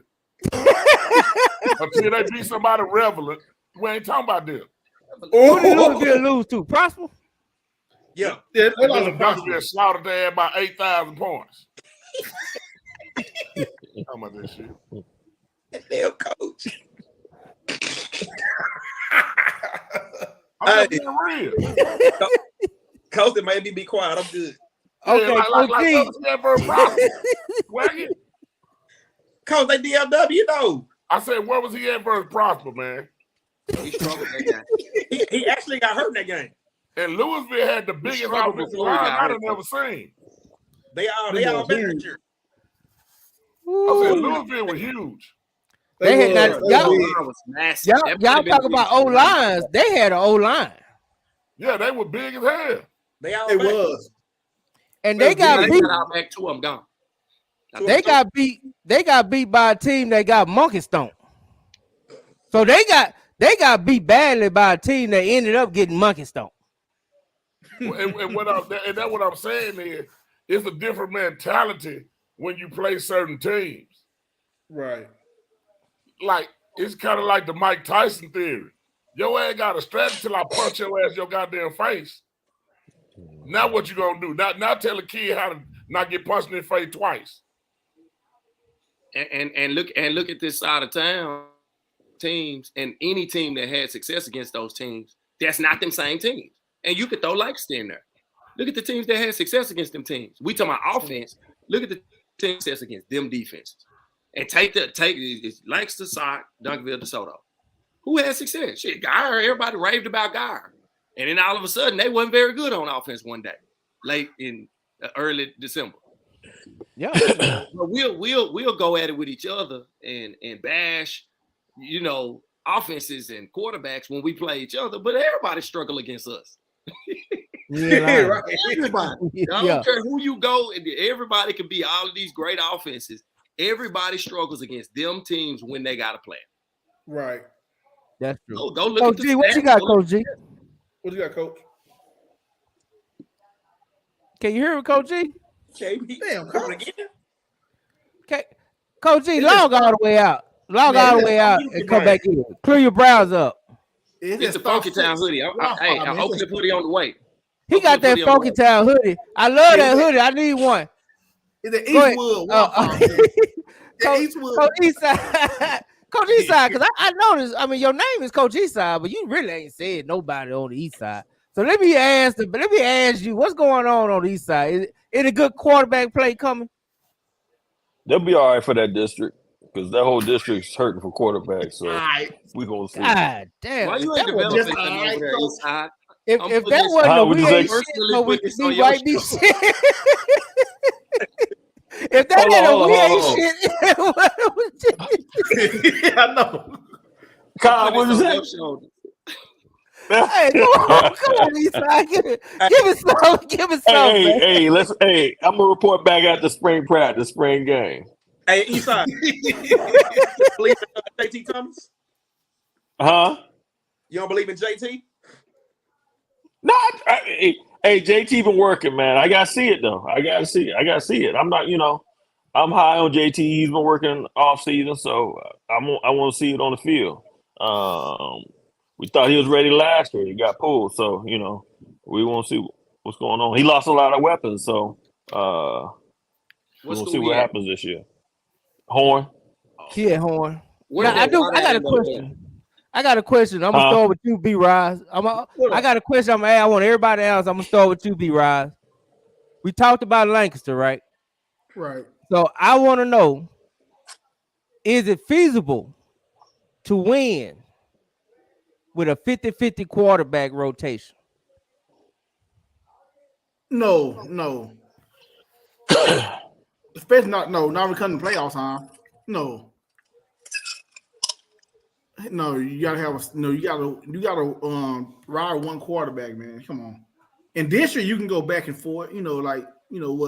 What Sark did. They that's played. hard. That's hard too. They played one quarterback first half, the other second half. But when it came to playoff, they rolled with one quarterback. You notice that, right? Well, shit, the game was over the first half. I know, yeah, it's 45-0, but yeah, no, man, that 50-50, that shit don't work, man. Swaggy, answer that question. No. Can you win with a 50-50 quarterback rotation? Yeah. And reason why I say that, because each quarterback is gonna bring a different dynamic. You can have one quarterback who just got per arm strength, who can just, who accurate, do what he do. Yeah, one quarterback who's just like simply fast, which is the Lancaster situation. You got one of them that can just get in there and just be Reggie McNeil, Lamar Jackson. You got one of them can be go in there and just stand in the pocket and throw. So yeah, if you game plan it, if you game plan it right, I don't think teams can stop it. It just it's gonna depend. But let me say this. Let me add this way. Let me add this. When you say that right there, all a good defensive coordinator gonna do, when you put that quarterback in, all they gonna do is they just gonna adjust their defense to their quarterback. See, I will say this. That's all they gonna do. I will say this. Before Carter quarterback got hurt in the first game of the season, they was about to do it. And they probably gonna do it this year. So a lot of teams is like, if you got just two good quarterbacks on the bench, it's hard to make that decision, man. That's hard. Yeah, you're my brother. I just don't agree with it. I think you need to win with one quarterback and lose with one quarterback. Like, I keep going back to side. That's one of my favorite. But like you said, when they played Duncanville, they played DeSoto. They stuck with one quarterback the whole game, and I was really impressed by that. They didn't go that all that. Like Leicester, they played 3 to 4 quarterbacks. When they played Duncan with DeSoto, they lost one quarterback. See, I'm glad you said that. Duncanville. So what do you do when healthy? DeSoto, you gotta lose. You gotta go with one quarterback. So what do you do when a good defense? Willis back, and he just Lamar Jackson fast? Do you keep Willis already got on his Twitter? He's an athlete receiver. You gotta move to receiver, man. He's not going back to quarterback. Believe me, he's not going back to quarterback. He's not going back. Not on Cal Wisdom. Hey, Mac, I'm gonna jump in just before I forget my numbers because you asked the question. I went and fact checked. So of the 4 teams we talking about, Sauk, Duncanville, DeSoto, Lancaster, right? And Lancaster's lost. They were winning the game. They were up, I think, 3 scores in the first half, and they finished with 40 passing attempts, right? Right. None of the other 3 teams had a playoff game where they threw 40 passing attempts. So I think with what you asking, because I know the DeSoto people will jump in and say we balanced and we thought about DeSoto threw 20 balls in the title game and 15 in the semifinal game. Okay, so facts. So to answer your question, yes, it's possible to do that. It still goes back to the formula that Todd and Eastside was talking about earlier when you start talking about being able to run the football in the playoffs. So it's hard. It's being successful playing two quarterbacks and winning playoff games playing two quarterbacks is two totally different things, depending on what you're asking them to do. And that's just numbers. They passes and they playoff loss. I went and looked up DeSoto because I know they passed the most out of the three. They threw 20 balls in the title game. I think DJ was 15 for 20, and then it was 12 or 13 or 15 or something like that in the semifinal against Geyer. So I think Geyer he threw for 303. So it ain't if that makes it. People are saying no, it makes sense for all the people that keep saying that DeSoto is 70% passing. They really see what the truth is. They're efficient when they passed. That's the thing. I mean, we played them and they ran the ball later even more, but they were efficient when they passed. But I mean, they ran the ball. It was about the line of scrimmage and running the football. I mean, Tiger had 30 carries in them last 3, 4, 5 games. One back. And I bet if we go back and look in the last 15 years of DeSoto, it'll be hard to find one running back in the playoffs that had 30 carries in more than 3 or 4 games. Kate Durham didn't even have 30 carries. In the last game, might have been the only one. Yeah, North. Yeah, he had 30 game. That was probably the last only one he one. did. Yeah. Because I remember looking, I think Tyler had, Tiger, I can tell you right now, I got one of them still pulled up. Tiger had 30 against Geyer, 30 for 224. And then in the title game, he had hold on. It's loading up. He had 32. So God damn. That's that last game. That don't sound like no pass happy team to me. That's God, that's goddamn train. 32 for 188. 32. They sound like we gotta work hard, so we finna work it. That's what it sounds. Yeah, it's like. work hard. God damn. And I'll be the first one to be honest. And I said it. You can go back and look at it. After we played them, I said, "I'm glad they ain't get about a Tiger more." So we didn't see them. Who cares? You know what I'm saying? Yeah. So these are facts now. So for all my DeSoto, people, nobody, them stats. Yeah. Them are facts. Argue with the facts. Don't argue with me. Eastside, can you win 50-50 QB split? Not in the playoffs, no. No. It's a rhythm thing too, man. That's hard. Yeah. I'm a DB coach, and I don't like rotating secondary guys because of rhythm. You know, you can't. How do you play the game if I'm constantly in and out? Like I can't. No, it's hard. You can't do that. You can't do that with quarterbacks. No, I don't think it's so much the kids. I think it's the play caller that got to orchestrate it. Okay. And that's what I think the key is, because I think you can, because there's been a lot of what you can't. Yeah. But then what happened is we'll let a white man go play quarterbacks, then all you black folks be talking about we can play 2 quarterbacks and win and shit. And if you look at it, our guy played multiple quarterbacks too. Right. Yeah, they did. And you know, I think we was like we were the only person they lost to, weren't we? Yeah.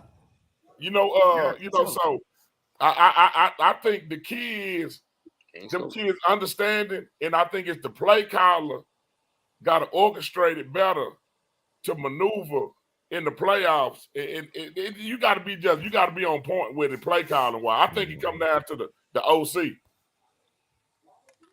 Hey, I can do better. Lovejoy played 3 quarterbacks. Lovejoy did, yeah. Yeah, they were Yeah, they got to put out second round too. They didn't make it past second round. That kid had, because we played him both years. That kid, as a sophomore, we beat him, and with 7 minutes left, we was up 42-7. But we didn't feel like he played bad, if that makes sense. They passed a lot. We put him in a lot of messed up situations, and as a sophomore, he didn't throw the ball to us like I thought he would. You know what I'm saying? I thought the kid played well. He got benched and ended up not really playing.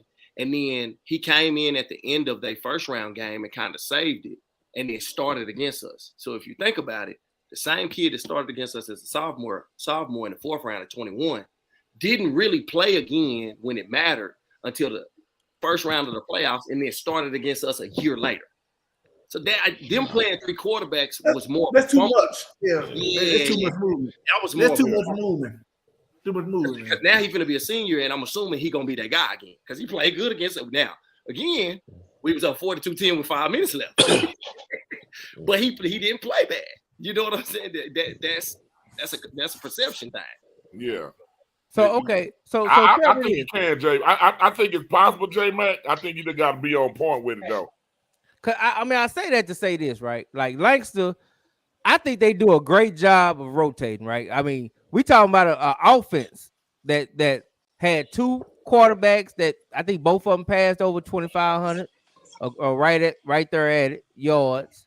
I think they had 2 running backs that divided pretty equally. That had about the same amount of yards. I think they fundamentally had on their offense, they pretty much was able to split everything, right? Okay, let me jump in right there, J Matt. Okay. I think the thing that I started doing some years ago is you got to look at Lancaster in 4 games. Sock, Geyer, Longview, and the playoff loss. Really? You just look at them 4 games. I don't think you feel the same way. But that again, that was my point. I think the offense is good for stats and player. Yeah, because it's good rhythm. I mean, they was handling Longview. You know what I'm saying? They was at one point. They was. And I just wonder, because me personally, I don't feel, I think it's good overall, but I don't think it wins in the playoffs, if that makes sense. I'm gonna tell you this what I think. This is what I think got to be done. Let me research who done this though. I think you got to have I think you got to know when to go with one within entering the game, playing 2, because it's just like us at SOC. We had, you know, like let's say a multitude of backs, but when it came time to close games, I always went to Danny Green and said, "Goddamn, Danny, until your tongue fall out your mouth, you my closer, and you gonna close games." So I think with their 2 quarterbacks, you allow them to play and fill it out. But at some point during each game, it may be a different hot hand that you roll with for the rest of the game, based off a skill set. Yeah, and based on what you're going against, what you need at that time. Are you trying to throw the ball with the better passer, or is this a game for the better runner to play? That's why I say I think it's more of a grown folk thing than a kid thing. And then you get the kid to understand them situations throughout the week, you know, throughout the year. To understand, okay, we're going to probably go with him if this rolling. But if this rolling, we're going to go with you. But you both going to play, but we're going to figure it out, and then roll with the rest of them if it's a close-ass game. And I'm going to be honest, for the record, I'm hoping he actually able to do it. I'm hoping Coach Paul is going to go down like a freaking genius if he can win state with that 50-50, 2 running backs, 2-3 running backs, 2 QBs, right, 3-4 receivers. Everybody got their yards, and you win state. I think he'll go down. He'll go down on some legendary shit. Hey, J Man, that'll be legendary, but more than likely, it ain't gonna happen, man. Damn, it's a small percentage. I mean, I hope it happens, but it more. If I had to bet some money, the thing about it, B-Rise, 2 years ago, people were saying the same thing about soccer winning state. Yeah, I wasn't saying that 2 years ago. I said people, most people. People want to say, "Hey, Eastside ain't from Oak Cliff. He was probably like you say. Oh yeah, I think he was one of the ones that was saying that it wasn't no competence on the sideline. Because you got to realize, it's hard as hell to win state with 1 quarterback. Right. Right. Yeah. I remember DeSoto back in the days, they had a little 2-back quarterback system with Dez White and Raheem Wilson, I think. Yeah, we beat them that year. Oh, y'all beat them? Okay. I'm trying to remember. I think that was what, 2011? 2011, yeah, we beat them at Irving Stadium. Yep. Gotcha. Hey, that was the revenge game, was it? That was the game after they beat y'all and Kincaid, right? Yeah. They beat our ass that year. Kincaid sophomore year. Yep. Yeah, but I thought they had a nice system. But yeah, y'all did take care of them. That was that Skyline sock robbery was going down. I remember that crazy game y'all had at SMU. Remember the one at SMU? They really gave that shit to Dan White. Yeah. I know. Yeah, that was politics. Let's be honest. We can say it now. Right. He said we can say it now. I mean, especially after they did it. It wasn't close. And I wasn't at Skyline. I was an outsider watching them games. Well, some hellified games, especially that one at SMU that year. I was at that one. Yeah. And that's what I'm saying. That's that fine line of do you got to hand it to the sophomore and piss the senior off? Right. Or do you continue to play them, back and forth? Because the next 2 years here, Dan White didn't lose nobody but shit. Kyler Murray. Yeah. But see, that's the thing, Coach. That's what makes Lancaster to me so intriguing. Like going into next year, Lancaster is probably my most intriguing team, right? I'm curious to see what Eastside, what Horn them got going on. Yeah, but Lancaster to me is really intriguing because both them quarterbacks are the same class. J Matt, realistically speaking, J Matt, one of them got to go. You're not when playoff time come, you're gonna have to ride and die with one quarterback. Hey, J Mac, Erica Holly made a good point. Read it. Just read it. Swaggy. Go. You can read it, Swag. Go ahead. Erica Holly might as well come on the show. All right. Hey, I've been trying to get. I know you listening. You coming to pick games next year, so God, no, I ain't taking no for an answer. She said as soon as he started rotating the quarterbacks in the Longview game, the game changed. As soon as he started rotating the quarterbacks in the Reedy game, the quarterback threw 2 picks. Pick 6. I remember that. But this is what I'm saying. The first thing the kick started Reedy coming back wasn't the offense, it was the onside kick, right? That they ran back for a touchdown. Yeah, the momentum change. And that's what I'm saying. As far as so you was up 28-7. We all agree with that, was I think it was 21-0. 21-0. Okay, 21-0.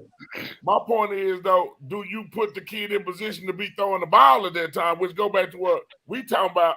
If it's Tiger, or if it's us, if it's Duncanville, how many rushing attempts did they have after they went up 21-0?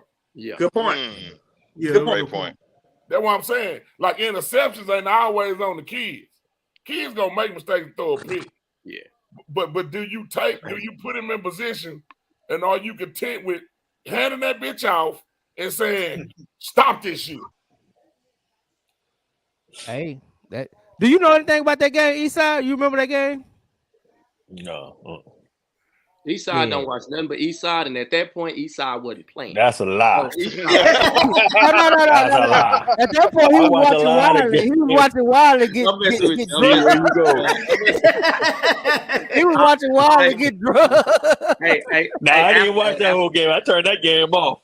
Hey, after that Dallas episode, after that DISD episode, I'm gonna always give you a hard time. Now I got it. Hey, I'm here with it. Hey, nah. That outside kick was the dumbest shit I seen all year last year. Now, see, we got to go over there, Swaggy. We do got to go. You know what? Hey, Swaggy would be on the Lakers sideline by himself. So yeah. I mean, the thing with the onside kick shit is, fellas, I don't know if y'all can see me because I'm looking up these stats. But you ain't Wood.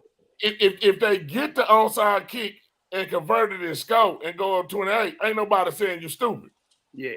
And I remember in the playoff game, we calculated all week against Burleson Centennial because the offense they ran, that the moment we got up 7, and the Lord made me feel it in my soul, we was going onside kick. And Ward to tell you, we practiced that shit all fucking week, didn't we? Yep. As soon as that moment came, goddamn, we onside kick and got that goddamn ball back.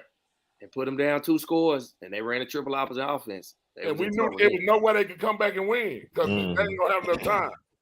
Right. So I'm saying the onside kick shit can make you look a genius, and if it don't work, then everybody gonna say you stupid as fuck. Yeah. Hey, that's fact though. You're right. Hey, if it work, you're a genius. If it don't, you're a dumbass. That's just pretty much how it go. All right, let me ask you this. You got our coach and everything else. All right, let me ask y'all this. Down 7, because, this is a quarterback discussion. Down 7, who y'all going to ride with in the Metroplex? Because we already know that Duncanville's gonna run that ball 80 times and stuff like that. Down 7 with a minute and 1 second left. We ain't even trying to give them because what offense do I run, Pat? What offense are we talking about? I hope any team got a 2-minute offense that's a little bit different than their conventional offense. Are you saying what quarterback we gonna use? Yeah. Well, I mean, how confident y'all quarterbacks doing that? Let me answer that first. Because I want Everman quarterback. I was just about to say I was Everman quarterback. I want Give me Everman quarterback because I want the guy that can throw it 80 yards and run that joker 80 yards. Yeah, make it cover the whole field. Yeah, I'm with you. Yeah. I want Jemerson. You know why? Because I actually saw that shit in person this past year. What you just said. We saw it this year. Saw him do that down the field in 2 minutes. You know what? Yeah, because that. Yeah. We saw it with Everman, right? Hold on. J-Mac, let Coach G go before 817 kick in. Yeah. Coach G, right. Hey, them kids come down with them cell phones, jack me up. It's over. Okay, did you hear that question, Coach G? Well, no, I didn't. Okay, well, the question is, you down 7, a minute to go. What QB you want going into next year? What QB you want running your 2-minute offense to get you in the end zone? That Bulldog. That's 3 Evermans. That's 3 Evermans. Because I literally watched him do it against Stephenville twice. He did it in the same game twice. His defense let him down, but that dude is special.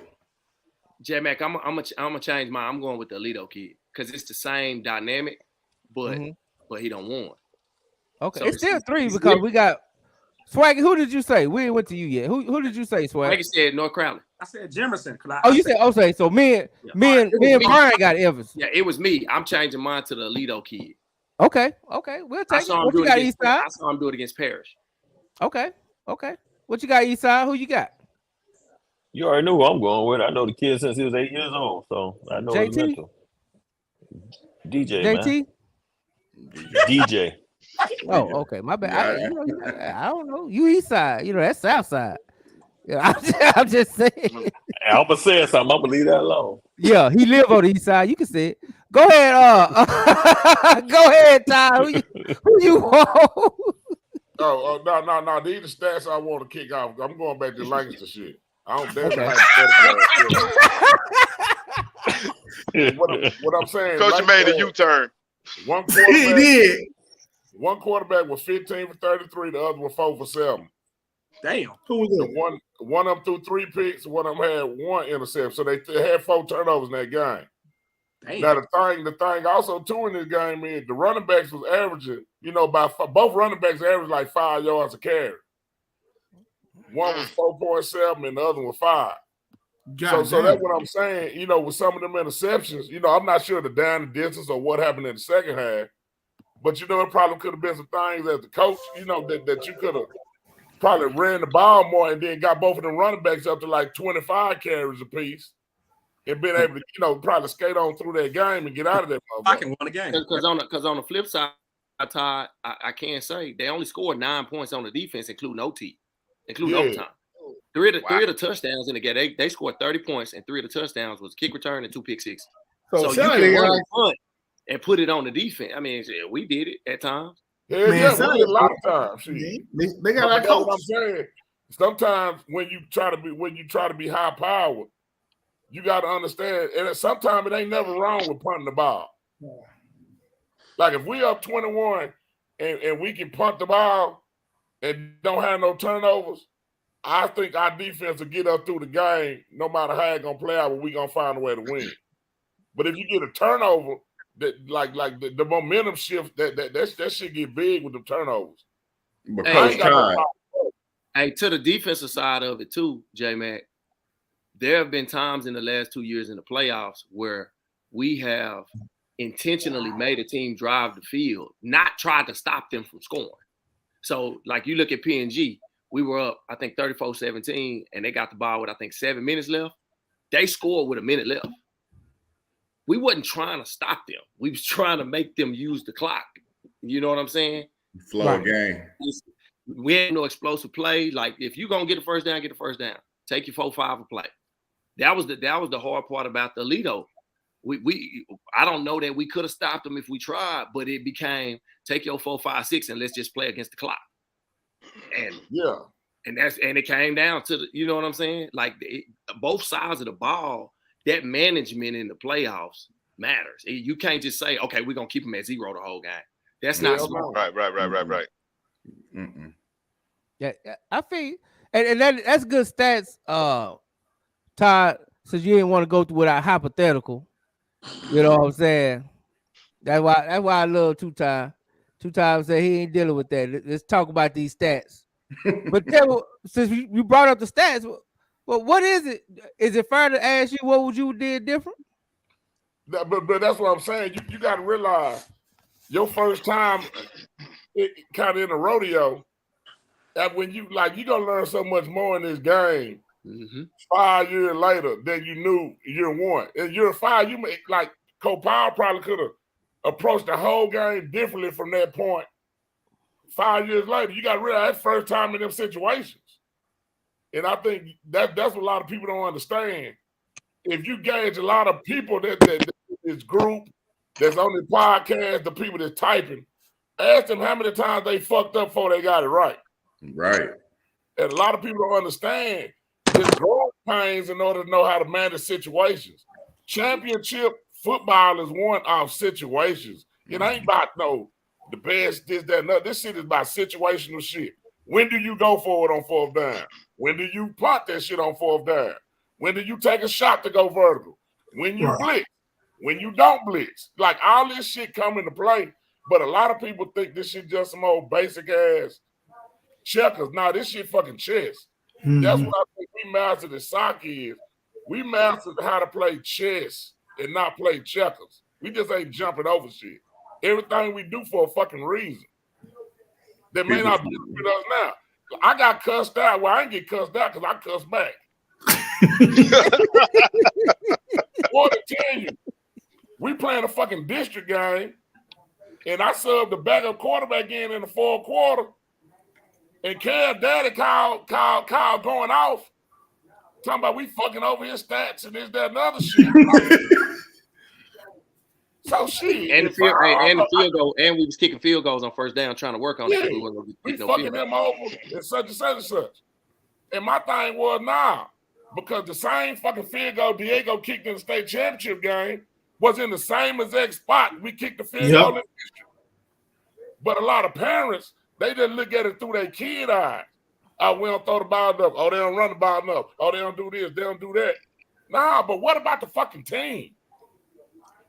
And a lot of people don't think about the team. And like I told him, his job is his son. My job is South Oak Cliff football. It's 65 these kids out here. And I think a lot of times parents don't get that because they always worried about just their kid. Well, I'm worried about 65 kids. Right. And understanding how the backup quarterback feel if something happened to Kev, and we got to play him in the game, but we don't never get in no reps. Get a blowout game. Yeah. You know that's that balancing act, boy. I tell you, I know them parents be in the office all the time. Like, I'm gonna tell you another thing that past season. We couldn't agree on who our fucking punt returner was. I don't know what flopping the goddamn ball left and right. It was just every goddamn one. And I was like, boy, I like man, ready to reach there and get that get his ass out of here. If it was anybody else, we would have benched his ass. But the one thing Ward said was he would always and sometimes Ward would sub a punt return out there without the goddamn special team coach even knowing who we putting out there. Hey, it's a defensive play, man. So what happened was, we ain't really confident on, who does it for sure guy, because it normally was JT, but he was hurt. So then we go all the way to the Timberview game. And Randy went out there and caught, when the kid catch the ball, everything the coach is telling him, don't go after this shit. Let that shit go. Nah. Randy, with his personality, was on some fucking type shit. Randy went up there and caught a ball that nobody else would have even attempted to catch. and crib wind blowing, cold, everything. And when he scored, and if he don't score, even if we got the ball on the 10-yard line that game, we wasn't scoring. Because Timberview was in our ass. I mean, whatever the team was. Summit. That motherfucker ran that ball back, and I knew we went up 12-7. And I say, shit, we get to put this shit on our defense now. Shit, I ran up the wall like, that's a great ass motherfucking shit. Hey, J-Man, I give you a story with that. So we playing Adamson. So like he said, 2-3 people done muffed him. And we had just started working Randy at it. So the thing was, you got to think, we coming off the first 3 games, so we don't know how good we're going to be on offense in the playoffs. So my thing is, all right, if we're going to struggle at it, we need somebody that's going to score, right? So Randy goes twice. One of them, they punt it, he don't run and try to get it. The second one, I'm like, I don't care what happened. I don't care if you muff it, go get it. So he goes and fields a punt on the run and go. I'm telling him to run out of bounds because it's Adamson and we trying to work the offense. And he run all the way down to the 10 and run out. So I'm like, man, what are you doing? So we going back and forth on the sideline. You know what I'm saying? Yeah, they going at it. We going at it. But that's what it was for. Because it's like, nah, it's going to come a time where we need somebody to score one of these. We can block it. We can block up front. But we need somebody, if they catch it, to score. And that summer game, shoot, that kid, didn't nobody tell him to field it.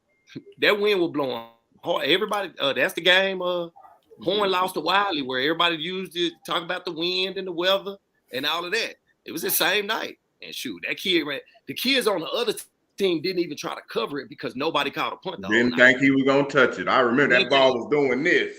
He caught that thing on the run away from his body, and it was like, no, he did. No. Oh, yeah. It was one of them. All right, J-Mac. And that right there was single-handedly the biggest play of our season. Because if Randy don't get that shit, we lose in the first round of the playoffs. As a defending champ. And so then you got to know the build-up. So now we only scored 12 on Summit, but people don't know, like, we really had, like, them boys had us kind of, like, damn, going into that game. And then we playing Love Joint. We got to listen to all y'all on this goddamn show talking about soccer. If they can't score with 12 on goddamn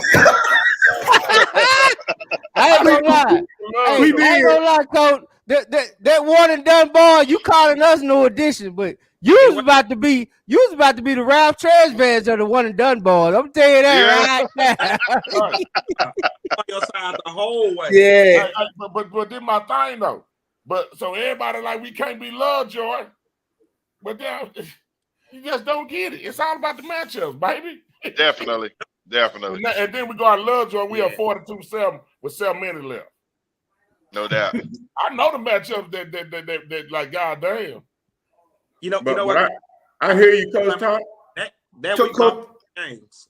I remember like yesterday, we were picking the games, and everybody was like, I said I got socked, but it's not gonna be a blow. Everybody was like, Summit. Yep. I remember J-Mac. They 4th place, they this and that, they record this, and I was like, hey, this gonna be a dogfight. I remember telling Jay, hey, when we saw the realignment, I remember telling Mike Roach and Matt Steele, they like, hey, what? I'm like, man, Summit came down, and if we end up with them first round, that's gonna be a tough game. This was in March. You know what I'm saying? Like, you just know because you got to think. If you go back 4 years before last year with Summit, 2 years in a row, they was in the state semifinal in Division I 5A. 1 year they was up on Ryan in the third quarter. Same team. The 2 years before that, they was in the district with Cedar Hill and DeSoto and went 1-1 against them. Yeah. People don't look at them like they fit into that same mode of the teams we talking about. Some is like Sock, Dunkerville, Lancaster.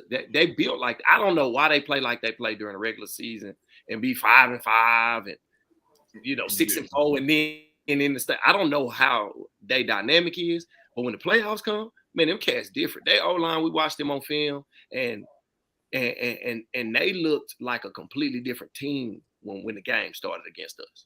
I mean, it was night and day. They was physical. They was doing all kind of stuff. And it was like, yep, this is because Ward, let me tell you a story about that. When y'all, because my kid, we played Lake Ridge. We played some of the first game of the season, and it was a blowout. I was like, oh man, so it was a blowout. Like I said, oh, so when I thought Charlotte the same thing. And I said, oh, sorry, that's 28 point. But man, like you said, man, when the playoffs come, they're a different team. Man, they did a whole 360, man. So for whatever reason, for them lad that in the playoffs, that team has been a different team. I don't care what they do in the record. If they get in, you better hope they ain't the 4 seed.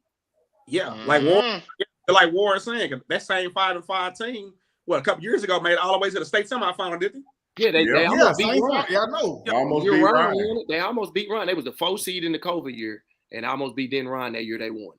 It was on their heads too. They was on that. Hey, they was beating them up. They had the second best defensive front to Duncanville. Easily. Wow. And a couple of them guys on Summit could have really played for Duncanville. That's crazy right there.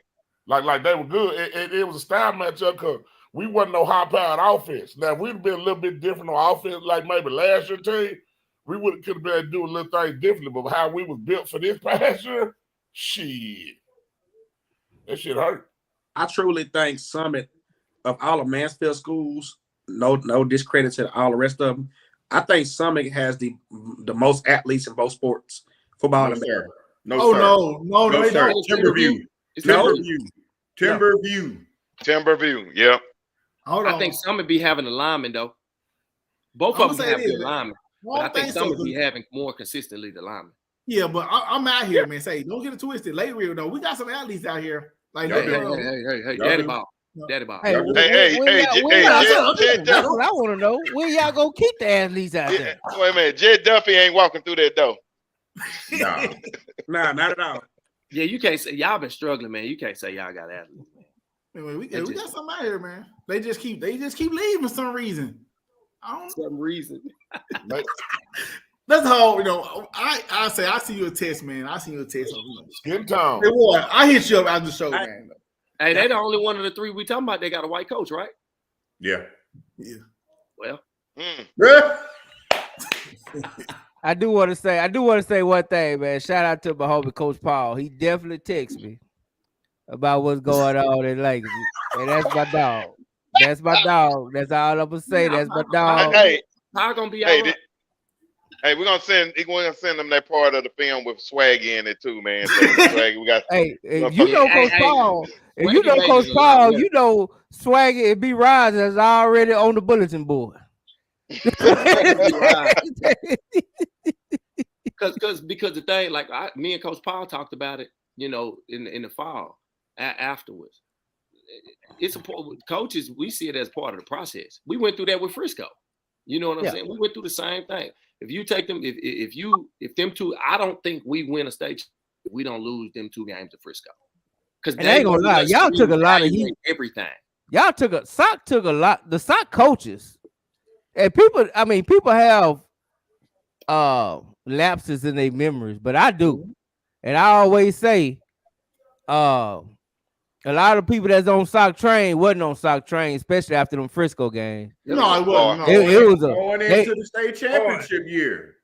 Coach Todd couldn't coach. You saw that all over. Coach Todd couldn't coach. Yeah, they were some dumb coaches. Yeah, that's all we heard was SOC had dumb coaches. Yeah. Yep. That's all we heard, especially after them Frisco games. Hey, but I tell you this too, J Mac. The first, the proof is in the pudding. You got to win some of them games. But even more so, especially as inner city coaches, you got to know you fight narrative. That's why we put out all them videos of us talking through them games and what the game plan was and film studying. Like you got to show people it ain't personal. You know, they don't know. It's ignorance. If I ain't around to see it, I don't know. Now people you don't hear that as much. People don't question it as much. We can lose some games or whatever, but we figure Hey, y'all doing a good job of that too. I was actually in Home Depot just last week talking to a SOC fan about the exact same thing. He recognized me from the show, and he was talking about how the fans would he used to hate sitting in the stands with the fans. They would just go off on the coaches and all that type of stuff, but now it's changed. Hey, and they still do. The people that was at the Woodrow game will tell you, I had to be restrained. One thing we will not tolerate at South Oak Cliff High School with the football staff is disrespect. Yeah, no, Right. This like ain't no the real. photo where you finna be standing behind me with a bullhorn, fam. Like, Oh no. like, we don't play them games. I don't work. Nah, we grown men. If you want to get close enough to be heard, I'm gonna make sure you understand you, and we grown up. So it still go on, Pat. When that Woodrow game was tight and they was playing us tight, it was a cat that was on like the second row yelling down at the coaches, and he wasn't even yelling at the defense. But like, fam, like you gotta chill, or you need to get your ass up out of here. Like for real, bro. You know what I'm saying? Dog, y'all hold on, man. Can I get a drum roll? Somebody give me a drum roll. Somebody give me a drum roll. Give me a drum roll, somebody. Oh shit! Hey, What's good? What's good? Oh shit! What up, coach? What's happening? What's up, B Roz? What's happening, Swaggy? Coach Paul in the building.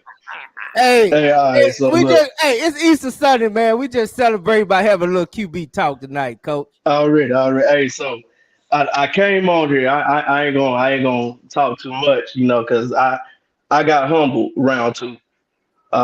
So I'm grinding. I want to grind in silence. I made a lot of mistakes in that second round game. I was trying to treat that game, proving a point because it was personal between me and that coach. We had a lot of discussion on where the game was going to be played, all this stuff, and pre-game it was a whole lot. And we played them the previous year, put them out first round. So I got humbled that game. But I do want to talk about what everybody's asking. I've explained to a couple of people, some people that I look up to. Me and Todd talk. I seek advice from guys like Coach Todd and Coach Samples. They're at a place where I want to be, and that's a champion. So I learn from guys like that. Me and Coach Ward talk, and I acknowledge my mistakes. But on the onside, just to let everybody know, I watch a lot of film. I watch maybe 60 some hours of film a week. And I watch films, offense, defense, and special teams. And I told all my coaches, if we're up by 21 points, that means obviously our defense is playing lights out. If they do recover it, our defense is gonna keep them out the end zone. We have to be up by 21, but the whole week when I was watching their kickoff return, that front line, they never saw the ball off the tee. Never. So I said, okay, if we're up by 21 and I can steal an offensive possession, game's over. And at that point, it was maybe 3 minutes left in the second quarter. We was going to get the ball after halftime. I figured, okay, we're up by 21. We get this ball back. We go and score 28-0, and then we get the ball back.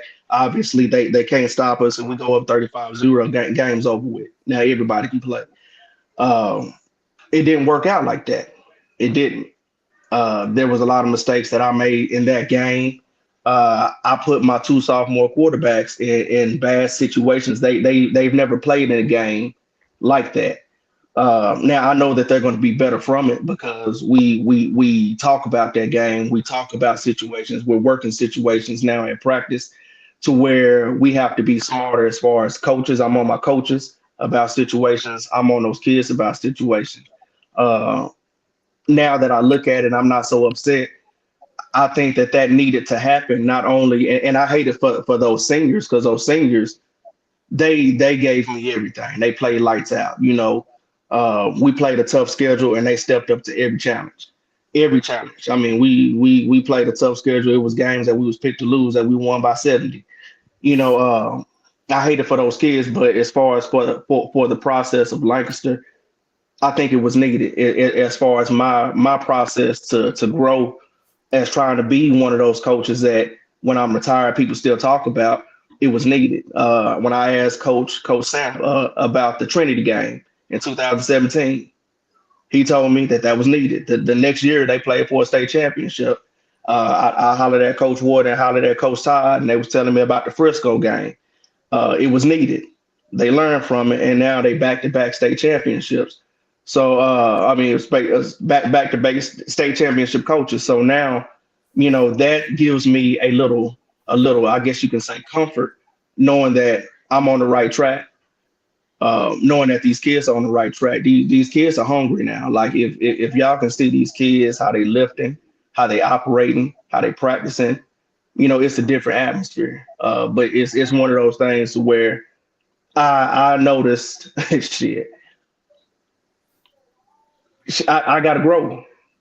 I gotta grow, and I can't start. I can't take games personal. Like when we played Forney, that was a personal game. When we played McKinney North, it was a personal game.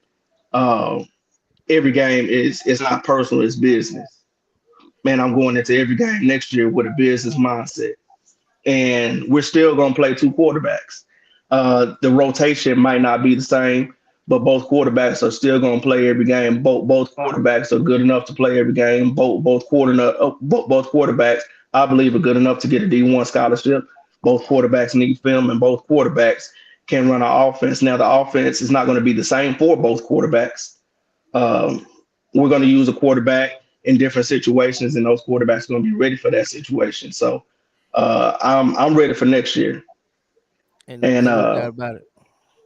I just can't. I don't know, man. Anytime I'm talking about next season, I get excited because I've already grown from this past season. I've already acknowledged all the mistakes that people still talk about. Like when y'all talk about it, it don't make me mad. It's just I can't wait for y'all to see how we've grown, myself, the coaching staff, and the kids.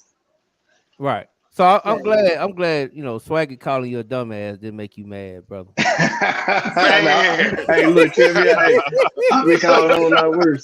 I've been called a whole lot worse. You called him a dumbass. No, Swaggy called me a dumbass. You need to go on one of them reality No, shows. I mean, Coach know I'm playing. Me and Coach talk. If y'all don't know, me and Coach talk, and he know I just bullshit a lot. He know just like Todd know I like to bullshit. Yeah. So he know Swaggy didn't call him a dumbass. No, Swaggy definitely called me a dumbass. but hey, Swaggy, check me out though. Check me out though. Anytime you want to come to a practice or a game, all you got to do is holler at me, dog. You more than welcome. Coach Paul, I got a question for you, Coach. What's good? All right, Coach. They said, like I said, everybody on the show, we all root for Langston, man. We all want you to get to the state. We all support you 100%. But just my opinion, I don't think it's feasible to have two quarterbacks going to, I guess, in the district game, y'all might be up 28-0. You can play two quarterbacks, but when that playoff time comes, how can you actually manage playing two quarterbacks? Check me out, and the answer and the answer to that question is a lot of people didn't think it was feasible for me to be a head coach of a 5A program like I am now because I was a track coach. I don't really listen to, and I ain't no disrespect. I really don't listen to what people may not think is feasible. I look at what's in front of me, and I look at making it work. People don't understand when I got the job, it was only 10 kids there, and I didn't panic. I made it work, and after 2 weeks, it was 130. You know what I'm saying? So, if you don't see how it can happen, it's my job to show you, not necessarily tell you. Right. And Coach, for that, I agree, because I said it like this. Now I admit I'm not a fan of the 50-50 quarterback rotation. Okay, but I do say this. I do hope you make it work and win state, because it just makes you look like a genius. We all riding for you, Coach. We all pulling for you. I think it'll make you set the trend to like what Coach Todd was saying, that if other coaches would have did it, they wouldn't be criticized about it, but they'll be praised about it. You know what I'm saying? It's one of those things, man, to where you ask my coaching staff, you ask some kids, like I'm very transparent, and I'm not the coach that is willing to just waste talent on the sideline. If I have some talent, I want to find a way to use that talent. I want to find a way for that talent to help us win football games. And that's why, all of our running backs know how to play wide receiver. The running backs are going to be on the field at all the time. It's either they're going to be in the backfield, or they're going to be at slot, or they're going to be at outside receiver. But it's a lot of stuff that we're doing in the off season. We are going to look different offensively and defensively going into next year. And I think that it's going to be good for us. We have rules in place where we have the 21-point rule. And I don't mind telling people this. Our 21-point rule, and the offense knows if we're ever up by 21 points, you know, our plan of action is not to throw the ball down the field like we did last year and try to go up 35 points.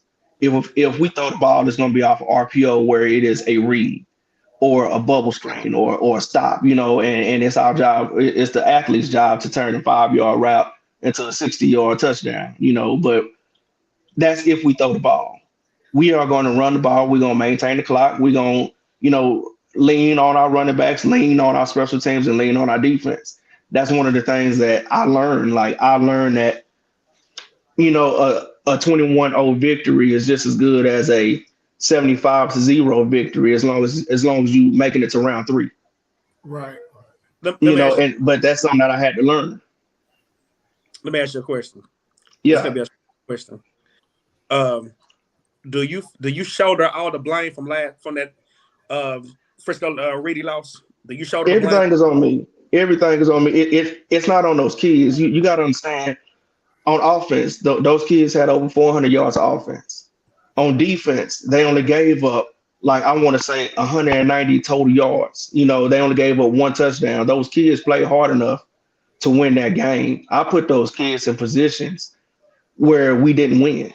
I take complete ownership on that. I would never let somebody blame a kid, let alone me blame a kid. The kids play hard enough that game to advance.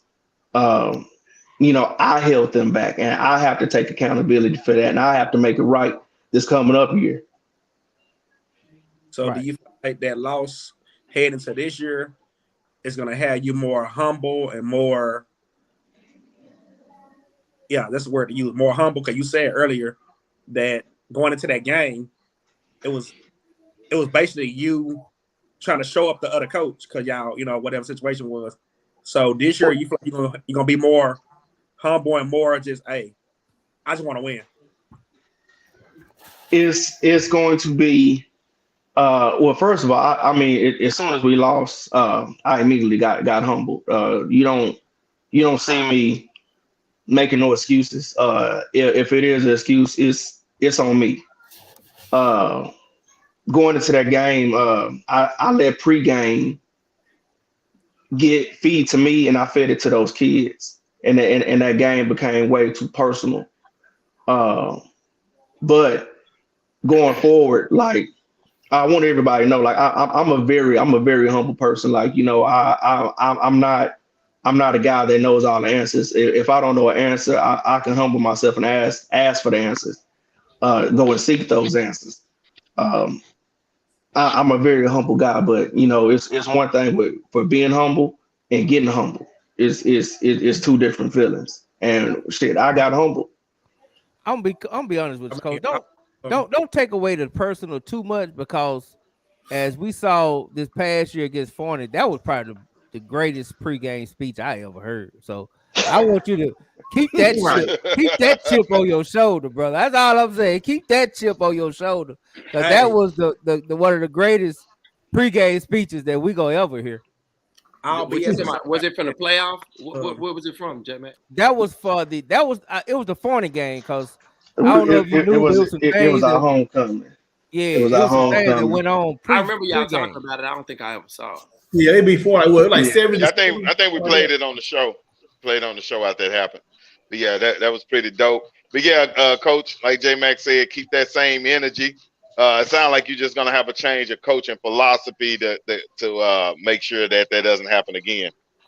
Well, we're just gonna teach more football. We're gonna teach more football, and we're gonna be smarter with our decisions offensively and defensively. And me and Coach Todd talked like, hell, me and him.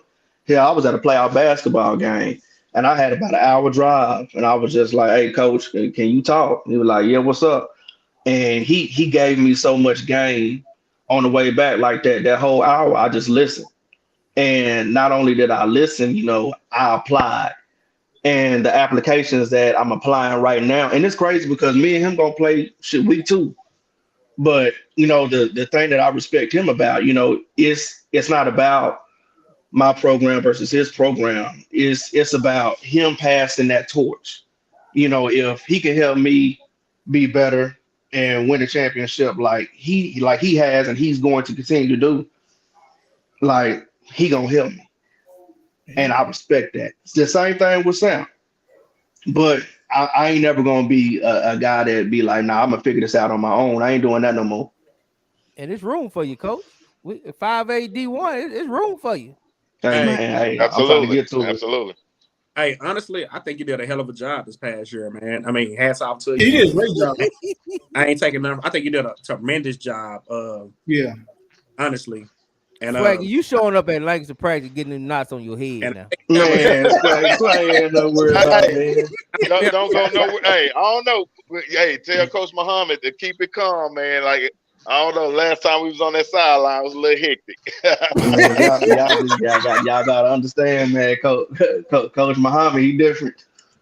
That's my dog, man. That's my dog. I thought he was my dog. He went different on us, boy. I'm like, I know. Hey, just to let you know, though, y'all are my pick to win 5A D1 next year. Man, look, hey, I'm just trying to make it past round 2. That is the main focus. We gonna start right here, coach. We want to win district. Yeah, like that's number one. The focus is to get in non-district and make sure that we get better every game in non-district to get ready for district. And then in district, we taking game just one at a time. When we get to playoffs, it's one at a time. And I'm not gonna rest until we get over that hump. I ain't never been past round 2 as a head coach. For the last, I want to say 4 years, Lancaster hasn't been past round 2. No longer do we break out on 16. We just break out on win. Yeah, we gotta have that Thanksgiving practice for sure. Hey, all I want is one win season for y'all. Can y'all please? I mean, man, y'all do this. I'd be happy. Please be Longview. What's up? Please be Longview. Man, I'm worried about Longview week 5 right now. Our whole focus is worried about Skyline, bro. hey, Coach G, Coach Eastside, y'all got anything for Coach Paul? Right. No, I'm good. I'm good. Hey, good luck, man. Good luck this season. I'm gonna tell you. Already, I appreciate it. About the game of football, man. I think it's refreshing, Coach, that you got on here and you put it on that it got personal. And we know as a human, it gets personal. Yeah, we see it. The kids talk. I appreciate your transparency. If I had a kid going, he'd come play for you. I like that in the coach. I hope you have an awesome season. Yeah, I appreciate that, man. And I'll be honest, I know my man Coach Paul, if he ever get out of coaching, he definitely can go be the mayor or something. He definitely got it down packed. That's my guy. You know what I'm saying? But I'm just gonna be honest with you, Coach. I need Lancaster rocking week 5 when them Lobos come to town. You don't have to talk about it, but I'm gonna talk about it. I need Lancaster rocking. I'm talking about. I need that shit to be very, very, very, very uncomfortable. I need it to be very uncomfortable when them Lobos come into town, Coach. Man, just make sure whenever they come, man, y'all get on the sideline. I'm out them passes for you. Hey, we gonna be there. Trust me, we gonna be there because you might not want to talk about it, but Longview ain't got no problem talking about it. I can tell you that right now. They ain't got no problem reminding me. They remind me quite often. Which they should though. Which they should. Longview had an incredible season. They was number 1 the whole season and held it down into week 5. Like when you do stuff like that. I mean, I wouldn't say that they choked. They just met their match. I thought that in week 5 we was a match and we wasn't. It's not that they choked. It's just Alito was a good team. That's why they won the state championship. If that game would have went the other way, Longview would have won the state championship. We wouldn't have because I still needed to learn. But guys like Coach King, he's been in the game for a long time, Shit, he won a state championship back in 2018. It's just it's part of the process.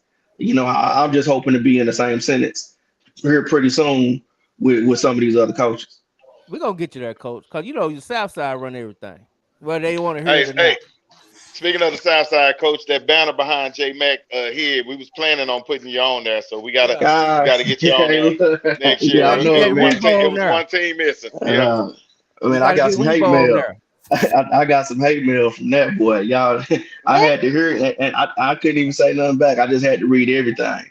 I couldn't say nothing back. It ain't nothing to say. Yeah, I hope they know that wasn't a diss to them. That's just celebrating the ones that made it. No, when they was hitting me up, it was a diss. It was. I tell you what, one thing I know about Lancaster, and I'm pretty sure you figured that out, is they passionate over there in Weibo country. No, but it wasn't Lancaster though. That's the thing. Like, Lancaster was riding with us, at least from when they was hollering at me. I don't know what they were saying behind us, but when they was hollering at me, it was like, "Hey, coach, man, y'all good, blah blah blah, great season, this, that, and the other." It was these other folks. I don't even know who they are. They use fake like Twitter accounts, fake Instagram accounts. Coach Paul, you stupid, blah blah blah blah. I can't even say what they were saying. I was like, damn. I just had to just take it on the chin. You know what I'm saying? I had to just take it on the chin because I mean, when you make mistakes, I tell the kids that they gotta own up to it all the time. So yeah, if I'm telling them that they gotta own up to it, I gotta own up to it. It is what it is. Hey, so tell me, man, you got probably one of the hottest DBs out in the country right now. That's just he blowing up out of the circuit. He blowing up the internet, man. And my man Gibson, man. How he doing right now? Because to me, I think he's the best DB, definitely in Texas, going into next year, man. So just tell me, what's the plan on him? Is he playing corner? Is he playing safety? He doing a little bit of both. Right now he playing corner. But see, the thing about Corey is, man, I'm glad that he's at Lancaster, and the reason why I say that, Corey ain't made it past second round in his career, and after that game, he came up to me and he was just like, "Coach, my senior year, I'll be damned if we get put out second round." And he's stepped up this offseason being the leader. He's gotten himself faster. He's gotten his footwork way better. His strength is off the roof, and he pushes the defense and the offensive players. So the thing I'll say about Corey is he's hungry. He real hungry. And one more, my favorite guy, man, Quick Six. T, what we got to do, man? I mean, I feel like I got to start just going to put some of these coaches in the headlock if they not going to offer him a guy. You know what I'm saying? Like, what? I mean, at some point, coach, when are we going to make this breakthrough? Man, thing that I tell T is I'll tell y'all the same thing. God got a plan for him. And the reason why I know God has a plan for him and that he's chosen because he's doing things that other people ain't doing without their attributes. And the only way that can be explained is he has something that's God given. Somebody's going to realize that and take a chance on him, and he's going to make their program way better, just like he made Lancaster. Right now, he has some things going to where he's not going to have to pay for school. His mama not going to have to pay for school, and that's a blessing. And Tierrick is a guy that's going to take care of is going to take advantage of any opportunity that he has and make it the best. And when it's all said and done with T, his testimony is going to be so strong that it's going to change lives. I agree with that, man, 100%, coach. And I can't wait to see it. I can't wait to see you this spring. We'll definitely be out there for sure. Oh man, T go hard, man. Like y'all thought y'all seen him last year. Y'all need to see him now. Oh, we saw him, we saw him at the 7-on-7 tournament over there with Team Grind. I mean, dude is unguardable. Period. No, just watch. Like with T, you gonna see him at quarterback. You gonna see him at running back. You're gonna see him at slot. You're gonna see him at wide receiver. You're gonna see him punt returning. You might even see him on defense a little bit.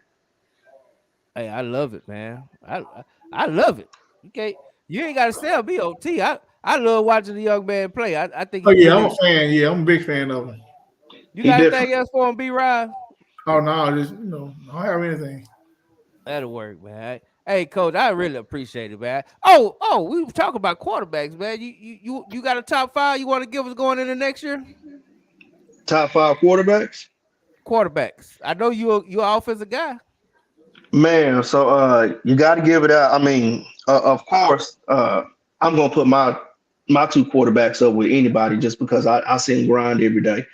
But so I'm gonna make this top 5, excluding my 2. But just understand, if I had to do it with everybody, my 2 would be in the top 5. Carter and JJ, they're gonna be in the top 5. But Okay. without them, of course, you got to go with Bailey. I think that Bailey does a phenomenal job of running his offense. When we scrimmaged him, I saw that he had a very high IQ. I'm real high on the Keelan kid from Duncanville. I think that he's gonna make a lot of noise coming up this year. The McKinney North quarterback was actually pretty good when you watch him on film. He made some good decisions. We just put him in the bind. We switched up our front against him. He didn't know where the blitzes was coming from, but I think that their head coach is going to grow from this season. And he's a tall kid. He's a big kid. I think he's going to do well. I'm really excited to see how the quarterback is going to do out of Allen and see what he does at Emerson. I think the system is going to be a little different. I think he's going to have a little bit more freedom. I think that he's going to have a good season. And then a lot of people, y'all say what you want. This offseason, I think Sock is going to have a plan, especially with getting that OC back. I'm on Twitter a lot, and I just listen to how he talks. And when I'm listening to him, I'm buying into him. So I know that those kids are going to buy into him, and I think that the offense is going to be a little different. It's going to look a little different. Everybody know that their defense is going to be legit, but with somebody that can really teach. And I'm not knocking whoever was doing it last year, but I just know that he's a quarterback guy, where he's going to really get them to understand the offense a little bit more. Right. And he's a champion. Returning champion. So that means a lot. I don't care what nobody say. When you won with a squad, they gonna believe in you. Yeah. So I believe that. That's a good list, man. Nobody brought up McKinney North. Man, that quarterback is talented. I mean, he's big, he's tall. He throws a good ball. He had great receivers. We just had a different little game plan against him. I don't think that they was ready for the game like we was ready for the game. Coming off a loss that shit. We went into that Geyer game, thinking it was going to be closer than what it really was, and it wasn't. And we had a Saturday practice, and that Saturday practice we was just like, nah, never again. And then McKinney North was undefeated, and we had a loss, and they did some things pregame that kind of got us amped up, and that was that. Hey, coach, you bring that up with that Geyer. Looking at what you did with Geyer. Oh, you finna say that, G? Yes, sir. Go ahead. I want to pick your brain on that because everybody on this side of 35 thought that game was going to be closer than what it was. What did you see in their game? Because it's funny that you said that because I literally, if it was me, Southlake tried to take your same game plan against them. So what did you see? Well, it really ain't what we saw. Is we gave that quarterback too many opportunities. We fumbled the ball. We gave him a couple of extra possessions.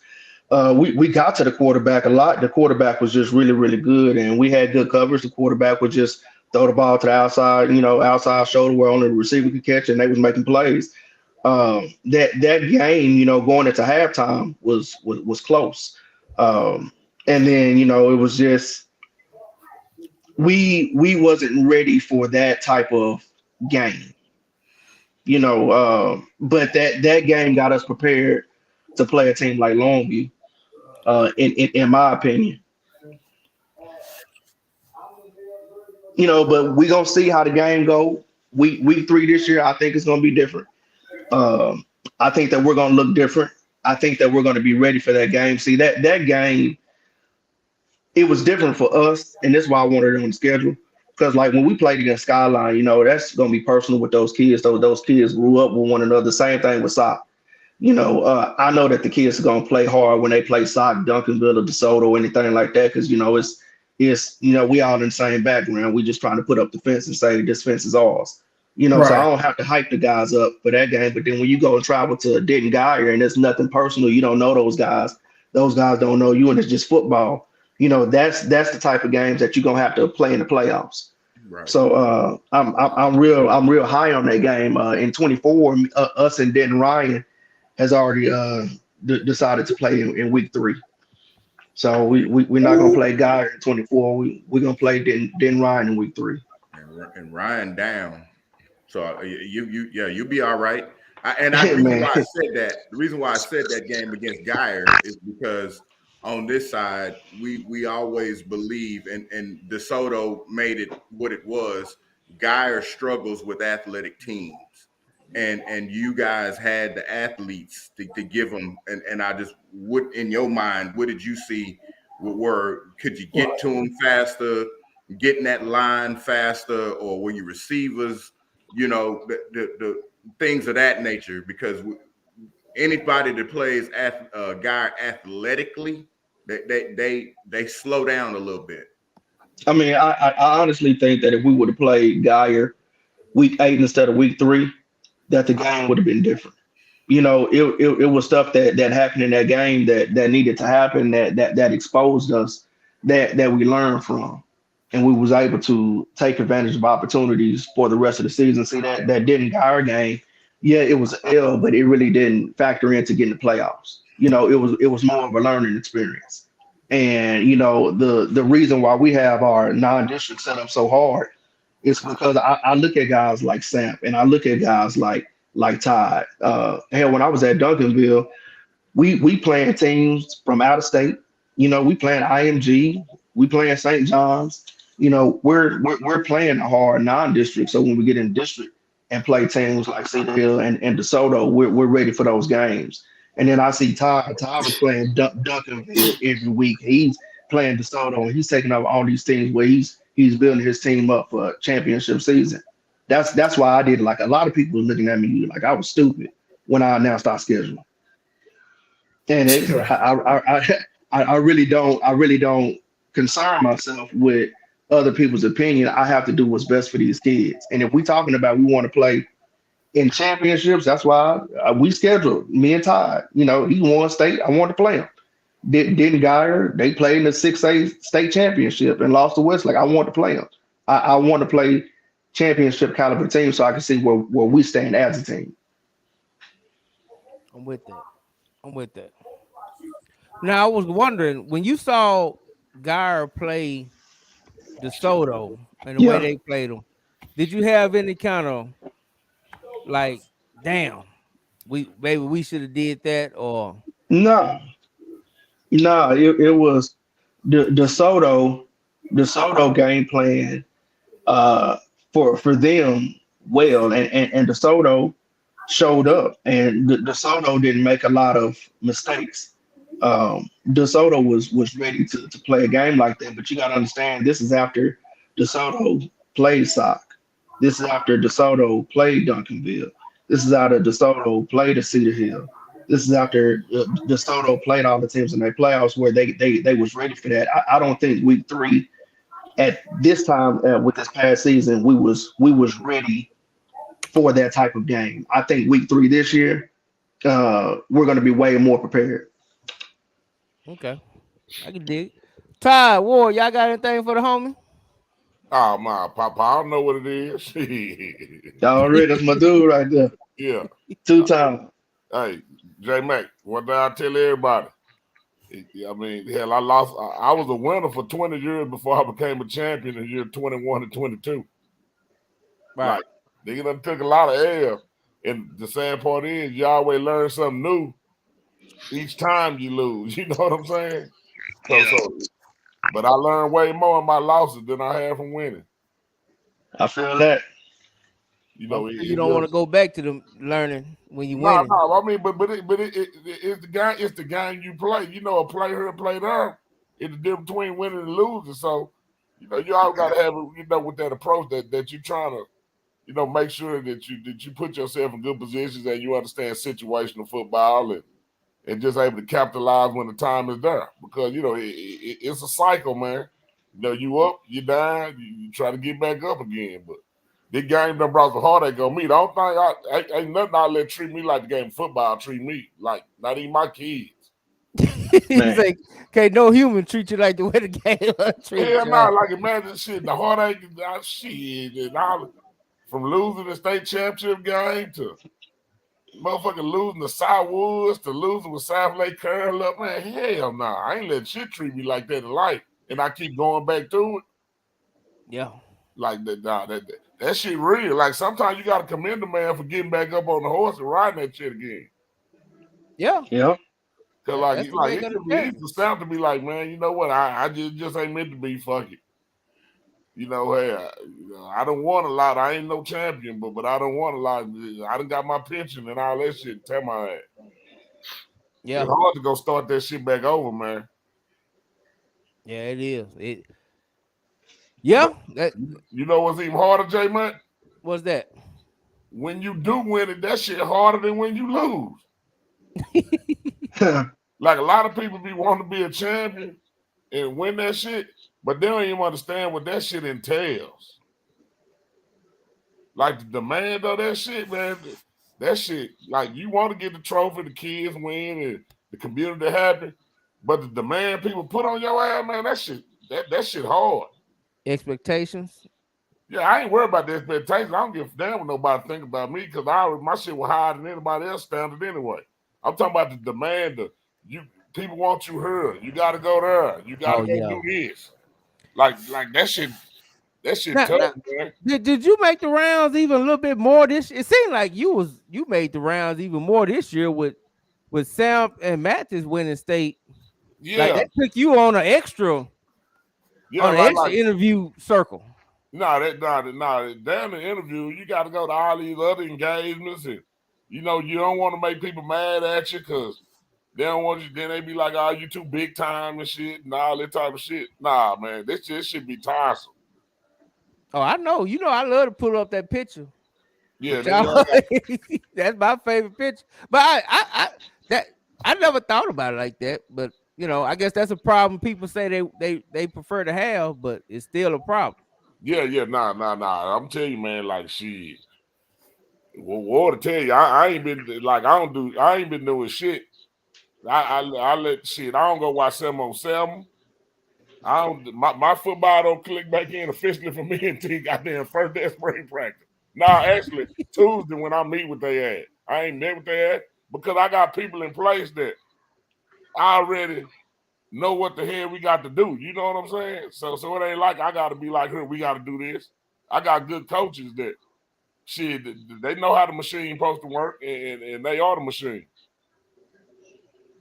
So Ward, have you got a mental break? Ward been all over the country. Yeah, he got I didn't show up to a lot of stuff this year, so that was my trouble this spring. I was the person who was missing. I said I ain't doing it again. That's our job.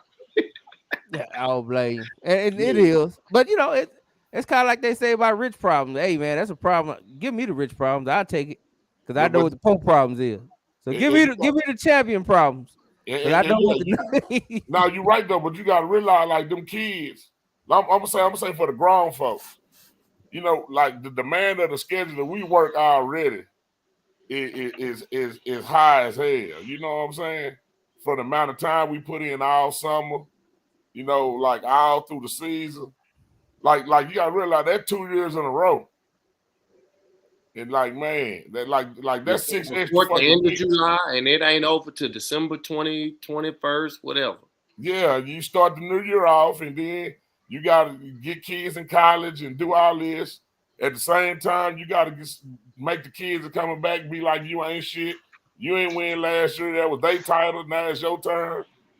Like, nah, that I commend motherfuckers to be winning like year in and year out. You know, like shit. That is tough. Hey, oh yeah, Paul, you said y'all was playing Didn't Ryan. You couldn't get Red Oak on the schedule? I didn't even. So what happened was the Ryan coach had sent out an email saying that he was trying to go ahead and get started on 24 and 25 because this past season he only had 9 games. So as soon as I seen that, I was just like, man, well, shit, we'll play. So I hadn't even really worked on week 1 or week 2 yet, but I just know that, you know, for week 3, I always want to have that type of game. And then I heard somebody say that Den Ryan is going to be down. I don't believe that. You know, Den Ryan is a championship program, and the head of the program is still there. You know, he may have not been as successful as he normally is, just because, I mean, you don't know what happened in that program this year. But I'm very positive that Coach Hennigan is going to get that fixed. Like I'm not scheduling them because I think that they're going to be down. I'm scheduling them because they're a championship program, and that's what I want to have our kids play against. Oh yeah, I had a nice conversation with the homies out there at Horn, cause they scrimmaging Ryan this coming up year. They gonna scrimmage him, and I just kind of asked the question. I didn't know if it was gonna be as good as a scrimmage as maybe a few years ago. You know what I mean? And he was telling me basically the same thing, that, you know, a championship program don't lose that pedigree in 1 year, and that they, you know, they definitely will be formidable Nah, shit, it's a and tough out. championship program. Like, I mean, shit, just look at what people were saying about Stock when they started the season. They was 0-3. Like, if you look at any interview, like after we played Sock, one of the first things I said is Sock is gonna win the state championship. You know, everybody else, oh, Sock is down, and then you look up and they holding up a trophy again. Like, no, it's a championship program. Like, it's championship mindset, it's championship expectations. It's the same thing with Den Ryan. Den Ryan has won several championships. You know, those expectations and those core values ain't left. Right. And when those programs that are deemed that have been so good so long, when people say that program is down, that's a lot of people's best team. You know what I'm saying? Yeah. Like, people looking at Ryan like that, but I mean, they got upset in the first round for the first round. But yeah, you know, they had a good year. You know what I'm saying? So it don't. I mean, that's part of it. When the standards go up, you know, they can say you're down, but down for some people is 3rd, 4th round. Yeah, that's true. That's true. Hey, Todd, I got a question. Paul, you said something. Todd, what's been your most personal game as a head coach based off of the decisions with the playoffs, the having to talk to a head coach, and it, you know, you've been handled a certain way, or they've been difficult on purpose? I mean, the one that I felt thought he gonna not just this year, any year. Yeah. I'm saying the one I personally thought as a head coach that was gonna little man me, but didn't realize I'm Malcolm X on your ass. Our guy. You know, our guy coach kind of came with a funky little demeanor, like he'd been calling around, and you know, just some of the slick little comments he was saying. You know, how he was handling me with him. Shit, I went to school of sample when it come to negotiating. Shit, I be a stubborn ass fool with your ass. We didn't know the detail. Our guy, we did know the details of it until like Monday or something. Yeah, but it because like, you know, he came to the game talking about, you know, you ain't wearing no gray jerseys. I'm like, man, what the hell are you talking about? Oh, and that probably. Yeah, you know that was a whole bunch of stuff. Then he like, well, he finna go to his son's wedding and he'll talk to me later. Well, hell, I ain't got to answer my phone later.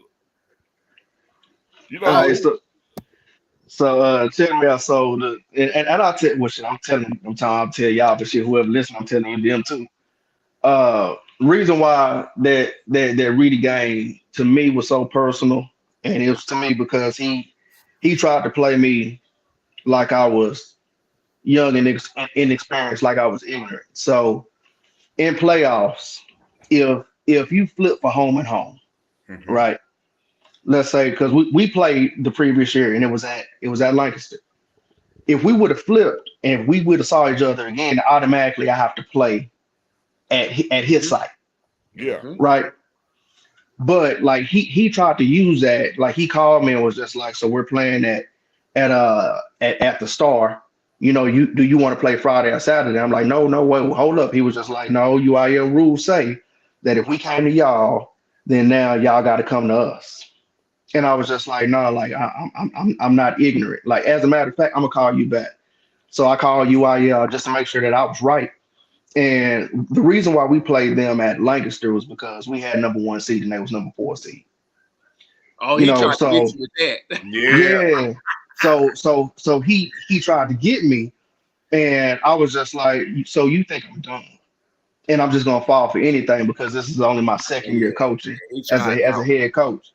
So and that's on me. Like I shouldn't have took that personal. Because it happened like it happened. It happened how it was supposed to happen. We should have just moved on and I couldn't do that. And I wanted to prove a point, it's yeah. That's all I'm gonna say about that. I didn't know. I mean, that's interesting about how some of that. Now I've heard about samples. I had already heard about his Hey, negotiation. y'all the only ones skills. that get this kind of information, J Mac. I'm just telling you. Hey man, cause we the dub, baby. We do it for the The real dub. baby. talk, I ain't told nobody. Like my coaches know, but I ain't told nobody. I ain't came out with it because I don't want to use no excuses. Everybody claim they don't listen no way, but Nah. Yeah, J-Man. Nah, they be trying to handle you sometime. But shit, okay. I could be a shit. I can not answer my phone either. Yeah, and both y'all come from that school of stubbornness if you wanted to have it. Oh yeah, I done came from the school to Sam too. Yeah, J-Man. I'm tell you one thing about me. Shit, that shit, Todd. I ain't back down for nobody. Now I wish I would have been a mediator in that conversation when he trying to pull that one, because that sounds real kind of arrogance right He there. had that on his mind when he called you. Yeah, exactly. But with certain coaches, I try to give a little background on them before I go into it. And luckily, one of our coaches that worked with him prior, so I already knew the mindset I would have to go in there talking with. Because that kind of makes sense. Because if we remember that game, and you talking about this past year, right? Yeah. Yeah, because see, they had already had it. The band targeted. They was already ready to complain about the band. But they did that first chance they got. Yeah, nah, J-Man, like that. He the only one. Most of them cats be, it be pretty cordial and cool, But this one, like he was kind of a little different though. But I know they don't be thinking we got no damn sense and shit like that. But at the end of the day, they spell man MAN, not by a color tone. That's true. Yeah, he probably just tried to get one. They do that. They try to slide one over you like they did with Paul. And sometimes, if you could get away with it, you get away with it. If you can't, then you go back to the drawing board. Yeah, nah. They be trying. They be the referees. That be the thing be scaring me. You know what I'm saying? We don't scare me, but because I've been watching it for a minute. Even when I wasn't doing it, I kind of learned the trick of the trades. But it's about the referees and shit. That's all I'm worried about. Oh, when picking when you're negotiating that playoff. Yeah, it's about the referees like that. That shit like litigation or divorce settlement. Hey, Todd said something that I had never thought about before. We was, I think, sitting in the office a couple months ago, and we was just talking about. It might have been something that stemmed from one of these shows, one of the episodes y'all did, but we was talking about when why inner city, championships ain't been won and so forth and so on. And Todd started talking about the difference in the referee negotiations now and then, where you it wasn't the same. You wasn't able to get black refs. You know what I'm saying? Or half of a crew and all of that. And that's a big part of it. You know, we done played some games. One thing I can say, in the last 12 playoff games, we done had refs that let us play our game.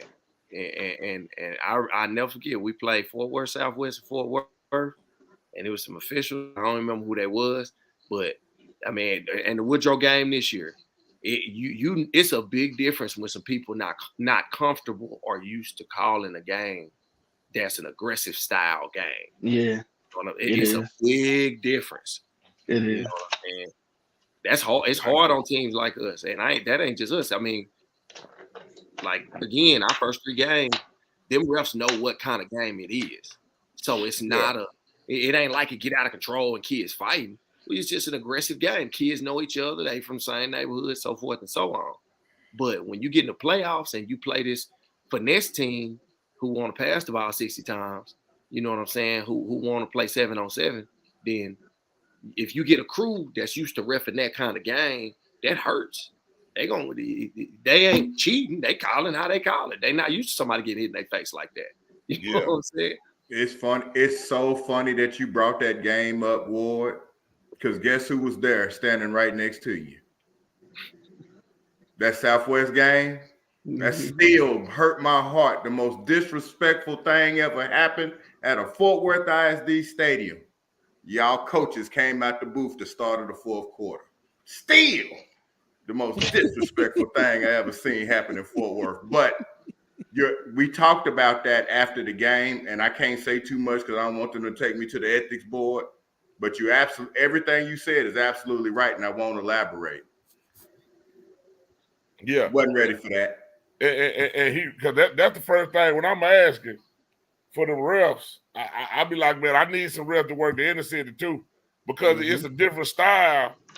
You know, and a lot of times we got to pick. That's why I like Houston chapter because the demographics, you know, similar to Dallas, and you know, or even Fort Worth. But a lot of times I can't get Fort Worth because they're too close to Dallas. Can't get Dallas because that's Dallas. You know, unless we play somebody far off. So, you know, my first thing is I want my kids to see people that look like them on the field. I wanted to match the kids that's on the field. So if it's half black and half white kids playing, then I need them zebras to be black and half white. I need them to match just like with the kids they talking. I don't need nobody.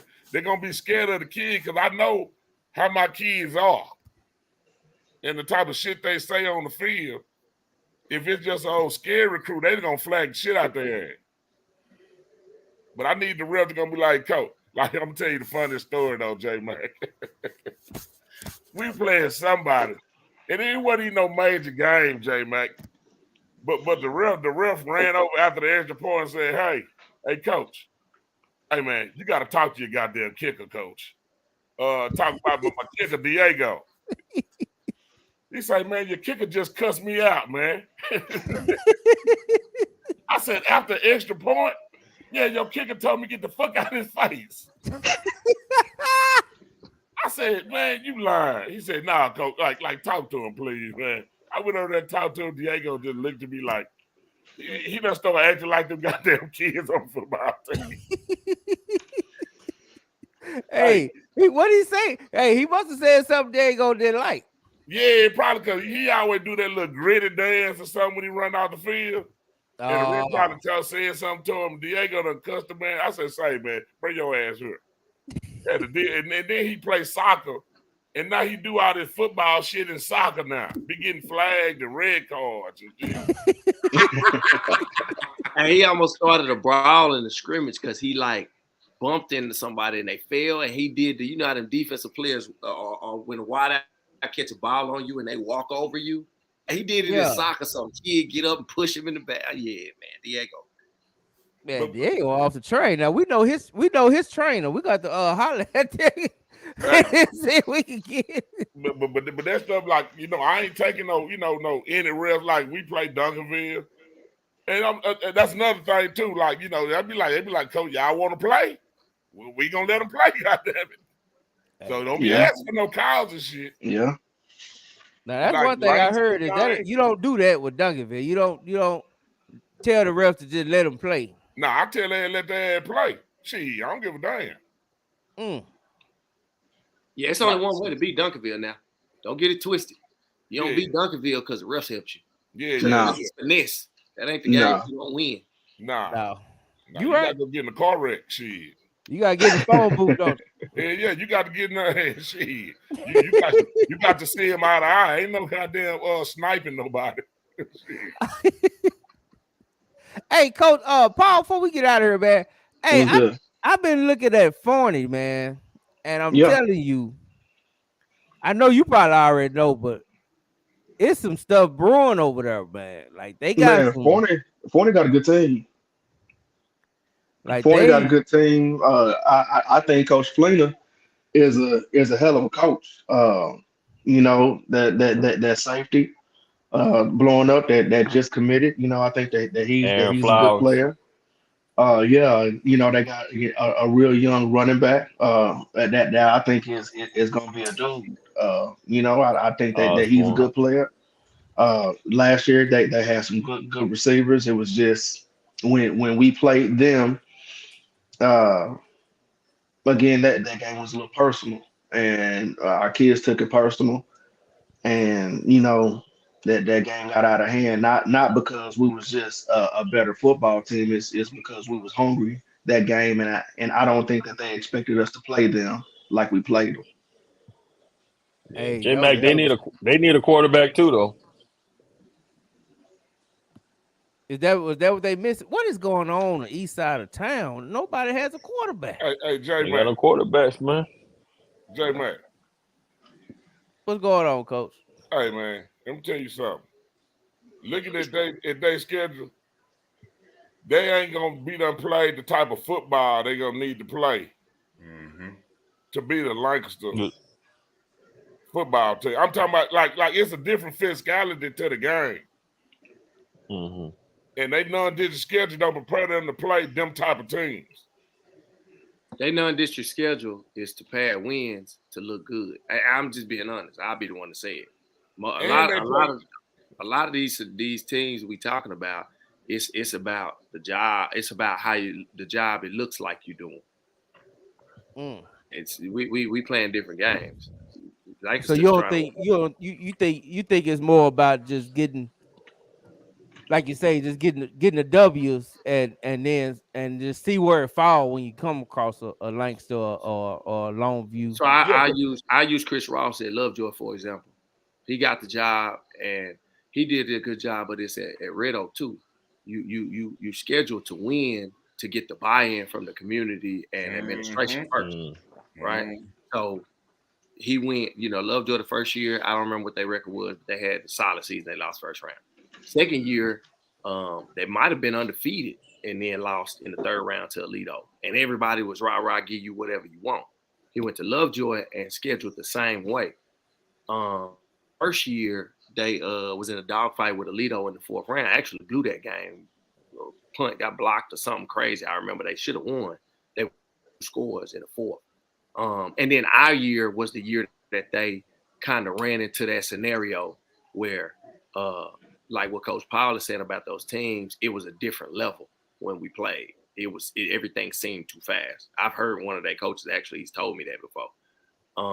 So you look at their schedule this year, they put No Crowley on there. You know what I'm saying? They put College Station on there, which at the time, they running back to the ACL a couple of days before the game. So you didn't get the game that you thought you was going to get, even though they did eventually make it to the state championship. The scheduling went more to prepare for this matchup that we finna see. You know what I'm saying? So I think the programs like Forney right now, they're at the point where it's about trying to win games for buy-in. Like it was hot. A couple of people, whoever was on the show, picked Forney to beat Lancaster. It was. I remember that show. I remember me and you talking like, say, fam, look, I'm telling you right now, they finna beat the hell out of them dudes. And you like, what I'm telling you, they young, but it might be competitive. I'm like, look, that shit finna be ugly. You know, it's just a different level. They ain't played that. You know what I'm saying? That was the week after they got thrashed by Longview too. Come on. Yeah. That was the when we had the running back on the show that Sunday when they was going to Longview. Osborne. Yeah. But I'm telling you, like playing certain teams, that shit different. Especially when them teams, like, hey man, like when you play certain teams, like it's like when you play at Duncanville, like you start talking about like we played Duncanville, Lancaster, DeSoto, and then we finish it off with a Parish team. Now I'm talking about when you talking about when we get to the 5A Division II playoff teams, like who physically is gonna be like them teams? Number one, just physically, including Parish. Yeah, and then after that, schematically on some stuff that Parish did, like who really is more schematic than some of the stuff they was doing? So you get like you prepare for a different level of ball. When you done seen the toughest what you gonna see. Yeah. Everything now it's about don't fuck it up. It's like with what Todd's saying on defense, I know we had to make a decision in that DeSoto game on trying to win the Paris game or if we trying to keep our pride in the DeSoto game manageable. We had to make a decision in the second half because Cats was dropping. Because you got to think, we done ran it. It's 2 weeks of we've been running into folks, and you could see them older kids kind of their bodies start giving out. So we had to be like, all right, what we doing? You know what I'm saying? Because if too many of them go down, next week's finna be rough because they finna run it at us too. And so a lot of them young cats that eventually emerged had to play in the second Soto, and it wasn't like no waving a flag. It's like, look. We gonna start 0-4 because this one over unless something crazy happens. Is we gonna start 0-4 or is we gonna get these young cats some reps? So we had to make that decision because we was beat up. At the end of the Duncanville game, we had a lot of cats beat up. I was in the secondary. We was playing 8 at the end of that game. We was at the number 8 cat. Number 7 and 8 was on the field. Cramps or shoulders man. That game was so hot, man. I ain't gonna lie. It was people falling out in the stands at that game. That heat was ridiculous. That game, man. That was. But crazy. We didn't never run into a scenario in the playoffs where we saw that again. Where we felt like that. Yeah. You know what I'm saying? It didn't come. It never came back. And it was some physical team. Melissa's a physical team. PNG was a physical team. Argyle was a physical team. Summit was a real physical team, and it was cold as hell. But it was never a scenario. So y'all telling me don't get too excited about Forney. We telling you don't get too excited about people until they play somebody who you know is what you think they are. That's what I be trying to tell y'all on the dub. Well, you tell me that all the time. All the time. Like, look, man, forget them records. Whoever they playing Crandall like going against Lancaster. You know what I'm saying? Yeah. Like you open up your season against Crandall.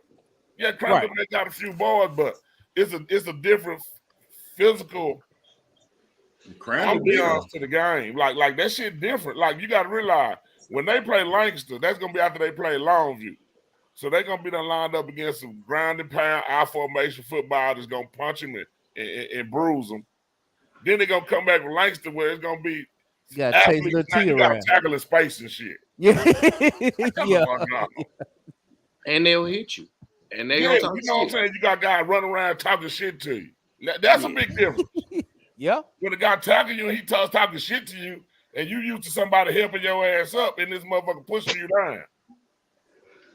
Hey, Ward Forney lost to Crandall last year. I thought they lost to Crandall. Yeah, they lost by it was a high scoring game, like 55-52 or something like that. Yeah, it was a crazy game. Yeah, you're right. It was no defense in that game. Yeah. And somebody like Longview and Lancaster back to back is not the team who can't play. No. If you can't play defense, I don't give a damn what your offense is. Because your offense not gonna score on them like that. It's just and then after we had broke down that Crandall game, and even though it was the first week because they played in week 1, we kind of knew that they was going to try to play defense the same way that they did versus Crandall versus us. And we just capitalized on it. Yeah, they got to work. They got some things to work on. I mean, they noticed. See what you're saying? They build it. No, I mean, I just noticed they got some players. I mean, Eastside, I tell you that they got individual players over there. Now we'll see what the team. Does Forney count as Eastside? I'm just asking. Hey, I'm in Forney. right here. So what's the cutoff? Is the cutoff Seagoville? No, Eastside go all the way down to I guess it stopped before Hey, you get yeah, to you Curl. got Forney, Rockwall. We still on the east side. Nah, I'm saying, where does it Oh. start? Does it start at Seagoville? Because I don't feel like you can say Horn is East Side and Seagoville ain't. No, Seagoville East I don't Side. know I nothing think about it's that. Mesquite. It's Mesquite on out. Mosquito now. Oh, so Dallas ain't good enough, huh? To be East Side, huh? For sure. Well, Yeah, You saying that? Hey, West Mesquite's Dallas, so you good. Hey, West Mesquite's Pleasant Grove, so we good. It most definitely is. It really is. And Ball Springs. But no, hey, it's funny that you brought up Crandall. I did a Crandall game last year. And matter of fact, I did the playoff game. They gave Midlothian Heritage all they can handle. Now, yeah, they did. Now, I'm not giving Forney, but I'm saying Crandall was like that last year. Now they lost to Melissa, they lost to Lovejoy, but I mean I did that playoff. They gave Midlothian, that quarterback pulled them out of the fire, but they gave them all they can handle. They should have won that game. Yeah, they was up late. Yeah, they really blew it. You're right. And that quarterback, you talking about the Heritage quarterback, right? Huh? Talking about the Heritage quarterback. Yeah, he pulled him out the fire. Yeah, that would have been my number one if we did 2023 anyway, because that cat, I just love that quarterback. He was gonna be my number 3 right there. Yeah, he was gonna be my number 3. Yeah, I like him. I like that quarterback, man. He just got something to him. He just ran out of gas. Yeah. I mean, and sometimes you just don't have your best game on the right day. Yeah, he tried. I mean, that's true. I'm gonna be honest. I thought he gave Sock all they could handle. I think everybody else couldn't keep up. He did. Who was that? The Heritage quarterback. Oh, okay. Yeah, I was thinking more lines of the Denton quarterback with DeSoto too. Oh yeah. You know, sometimes your best game just ain't on that particular day, but his body of work. He had a hell of a year. Oh yeah. That quarterback from Geyer was the coldest quarterback that I've ever coached against, and we had coached against McCarty when he was at IMG. We had coached against Ears when he was at South Lake. And this quarterback that Geyer just had, like he was different. His intellect was different.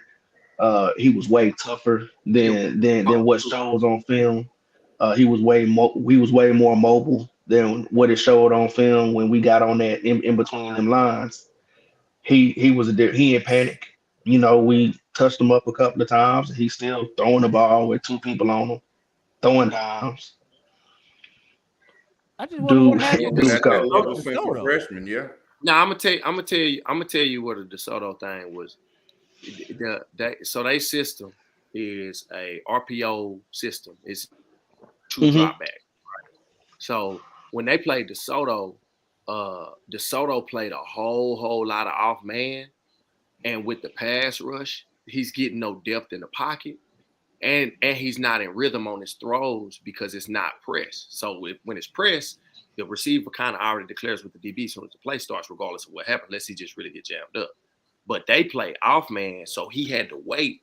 So there was no rhythm in the throws and the pass rush and blitzes with that. So it had a lot to do with how DeSoto was kind of playing them and the rhythm that he was constantly. Now, he never got able to get in rhythm, and he never got able to get in space. They was down, I think, 17 before he even got a big run, which he was running.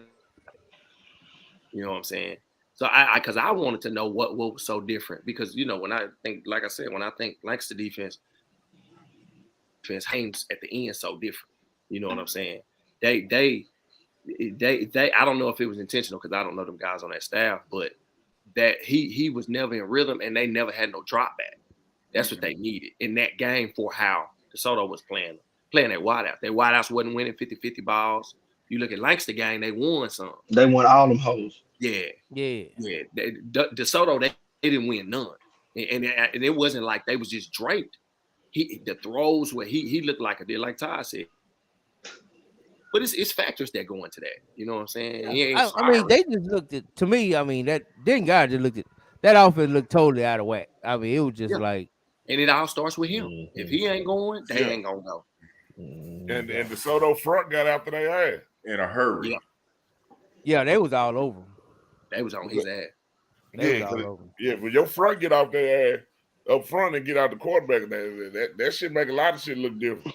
Yeah, well, that to me, that's the greatest neutralizer. If you got a D line, man, I don't care what you got over there on offense. If you can't stop that D line, and if that D line is dominant, you at a disadvantage every play. And then something that I'm gonna say about DeSoto, man, it's hats off to those kids and that coaching staff over there. After first couple of games, everybody was counting DeSoto out. We scrimmaged them. We had pretty good scrimmage against them, and on paper we shouldn't have. And then they go out there and they play that team from out of state, that Florida team, and it didn't go their way. But then, and then they played Duncanville. It didn't go their way, and the narrative was that they couldn't win the big game.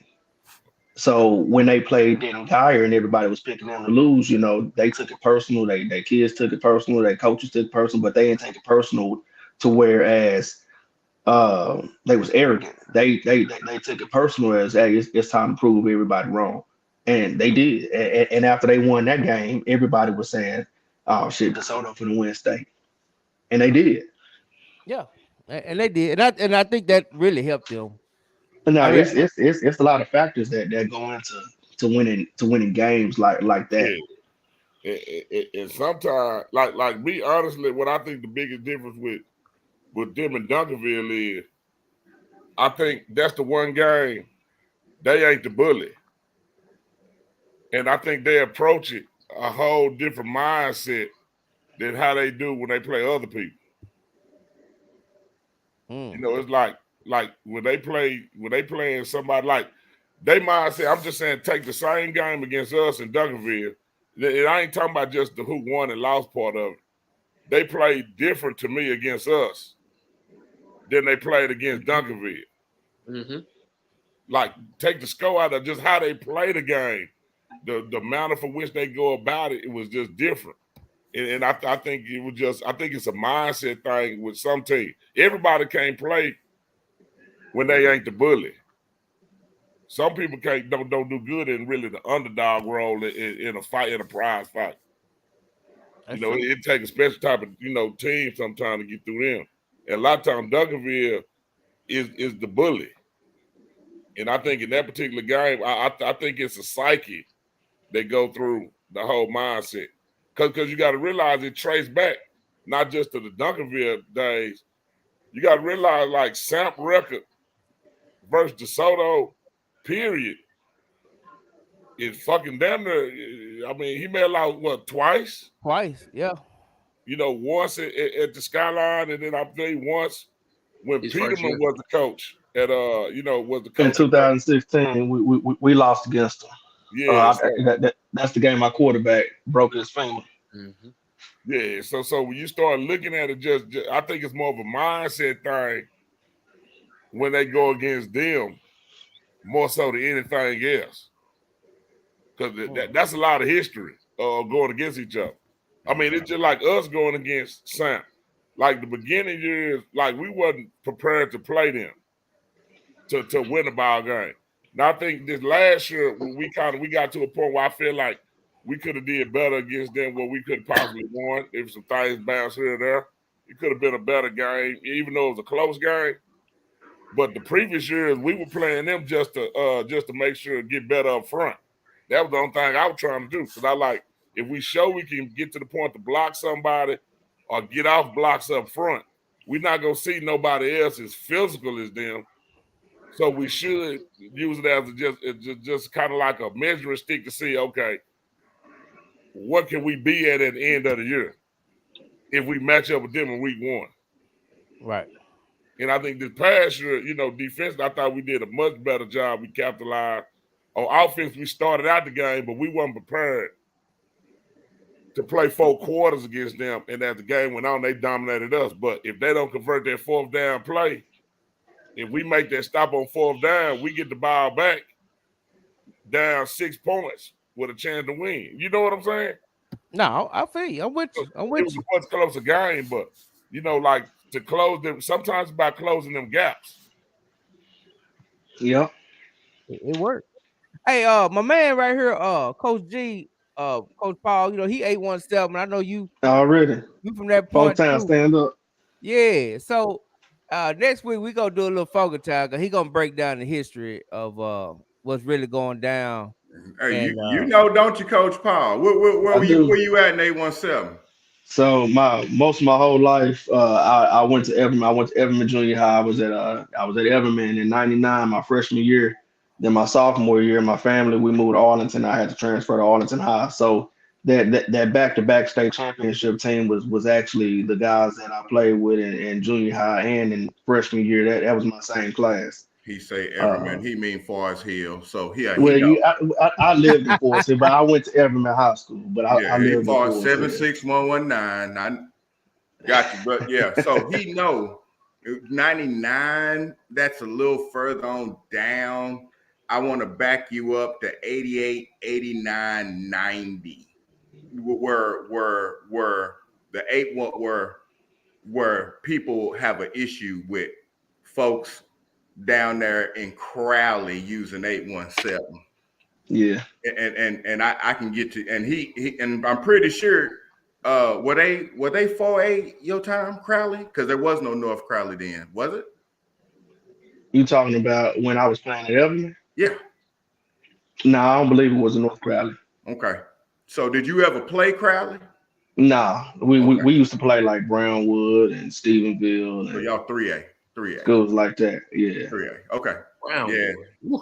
It was. Yeah. We're gonna have to get into it because we're gonna break it down. That's coming up next week because we definitely got to break that down because I need better understanding on it. We ain't gonna do it tonight. We finna head out tonight, but yeah, Coach. Let me ask Coach G a question though, right quick. Go ahead. How do the people in Fort Worth feel with the success we've had in Dallas? Has that lit a fire under some people's eyes? Absolutely. In the city of Fort Worth? Absolutely. Now the problem is that the administration's going through an upheaval right now. Yeah. Now it's not from the fact that they're not trying to hire good coaches, because I love Coach Tanner over there at Southwest. I love that. I love that hire. But right now, we got a systemic issue in basically Fort Worth kids are man, that beautiful stadium over there off of I-35 and Risinger and Crowley, Fort Worth paid for that. That nice. Oh yeah, them Fort Worth ISD kids. Yeah, them Fort Worth ISD kids. Fort Worth ISD is losing thousands of kids every year, and the numbers in Crowley are going up, and Fort Worth ISDs is going down. And to get back to your question, absolutely. But right now, the admin, we don't. Well, what was it? March 27th that everybody had to submit their resignation and reapply. We don't even know who the athletic director is. So in Fort Worth ISD, but it has but the issue that we have in Fort Worth is the people who came up with me in the I'm a 70s baby, so I came out in 1990. The people that I came up with that were invested in the community, like still invested in South Oak Cliff, they gone. They in Crowley, they in Everman, they in Burleson, they in Burleson Centennial. Those are Fort Worth ISD kids. Crowley, let's go north, Keller, Chisholm Trail, Boswell, them Fort Worth ISD kids. So, I mean, it's right now. I mean, we talk about it all the time, but the issue is we can't get well.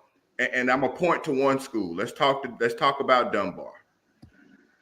And it breaks my heart because my mother is an I.M. Terrell graduate. I.M. Terrell and Dunbar ever be together like this. My father grew up in Como, came out of Como. Dunbar, every school's supposed to have a pyramid, right? Dunbar don't even have a feeder middle school. Their feeder middle school supposedly is a charter school. So there's a whole bunch of issues. Dunbar is in the middle of Stop 6, which is on the east side, which is one of the most growing areas in Fort Worth. Why they only have 800 kids in that high school? And it's built out for 2,200. When I was coming out of school, there was 2,200 kids coming out of that school. Now it's only 800. Then you go right 4 miles down the street to Eastern Hills, the Highlanders, right there off of 820 and 30. They got almost 2,000 kids down there, right down the street. How is that possible? But that's another story for another day. But yes, sir, it is. Believe me. To be exact. Huh? Yeah. Who you think gonna be able to fix that shit? To be honest with you, it's gonna take somebody. At one time, I really thought that it was gonna be Mr. Dansby, who was the superintendent at one time here in Fort Worth ISD. I respected that man. I mean, he had an athletic background. It's gonna take somebody with an athletic background to get the kids back into Fort Worth, because right now, the demographic in Fort Worth, when I came out in 90, I want to say it was 50-50. Now it's 80-20 the other way. And I'm not talking about I'm not talking Caucasian. Yeah. So to get those kids, and remember J Mac when the issue with OD Wyatt went down about getting their kids out the regional, who jumped on that post? I sent you who jumped on it. Alito coach. Alito coach said if they gonna treat them like that, don't talk to me about recruiting. Ain't that what he said? That's what he said. What you and really Alito coach say that, but you could add North and regular Crowley with that now, because they got and we had them on the show. We had both Lynn and Gates, and basically they were saying the same thing. We don't have that problem. We got charter buses free. You gonna free. Coach Buck, Coach Todd, basically said, and I'm paraphrasing, but I'm pretty close to what he said. If they gonna treat them kids like that, don't talk to me about recruiting. He said it. That's what he said. Damn. So, but I can't wait to get into that next week. That's next week's show, man. We're gonna have fun with that one. So Matt Stepp said something about Everman. I gotta go back. I'm gonna ask Matt about that. I know he's going to Canada, so I gotta get the story before he go. But it was something about how Everman, I don't know if they gave away some land to Fort Worth, or Crowley or something like that, and how it's kind of coming back to hunt them, or they want that land back. Okay. Yeah, I got to get that whole story. We definitely want to talk about that. I want my daddy records. They ain't get that back. They can forget that. I want to hear the history of Fort Worth. Oh, it's going down next week, man. We got the man. He go break it down. He gonna break that 817 down, so I can have a better understanding about it. Is there a before y'all get into it, J Mac? I mean, before we leave, because I'm being a chat trolling and asking questions. Is there a coach right now in Fort Worth ISD who has been outside of Fort Worth ISD who's from Devin Anderson? Devin Anderson. Devin Anderson is the head coach at Eastern Hills. He graduated from Eastern Hills. He's from Fort Worth through and through. He worked with us at Duncanville for 2 years, and he's back at Eastern Hills. And I love Fort Worth. I'm from Fort Worth, but everybody needs to watch out because he over there. He's changing the culture at Eastern Hills. I think he's doing a tremendous job. I was able to go to one of his scrimmages.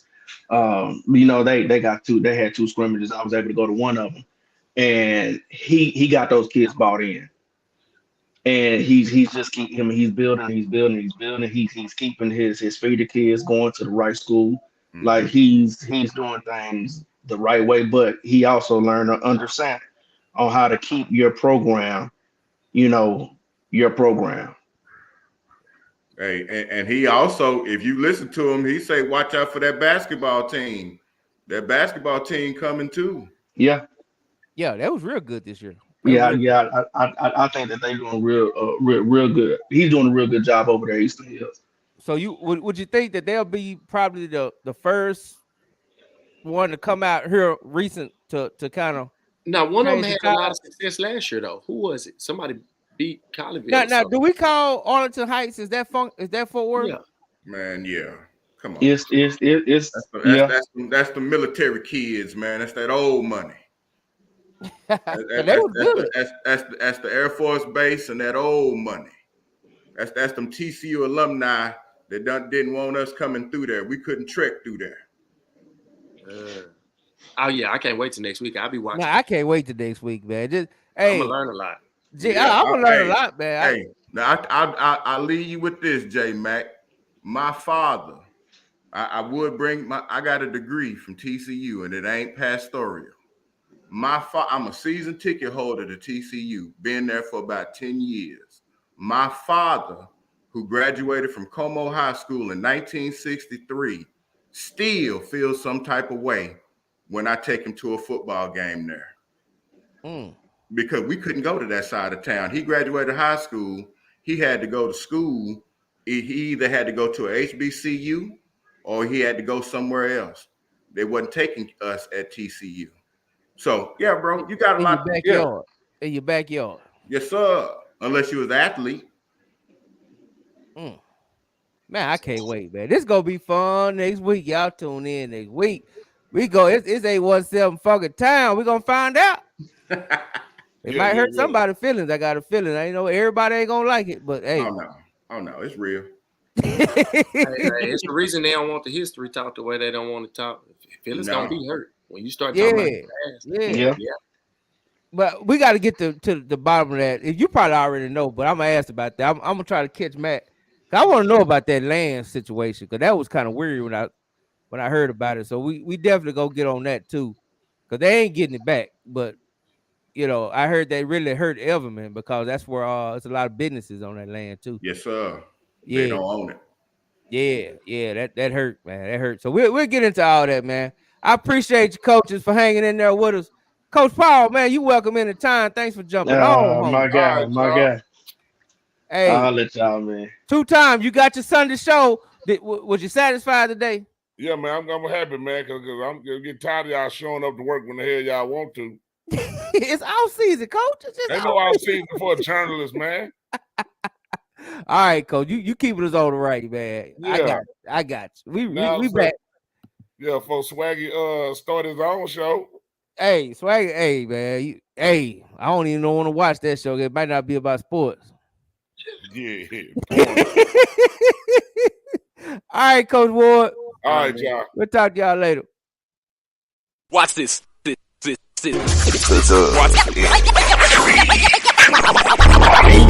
Football talk is a big hit. Sunday nights to Wednesday nights, we striking a match cause we lit. Y'all know the name, we call it the Dub. On Friday nights, it feel like a club. Getting that VIP treatment on the sideline, they showing us love. Great interviews, go hugs, putting in work, go rubs. Texas youth and high school talking to page on Facebook, hold up.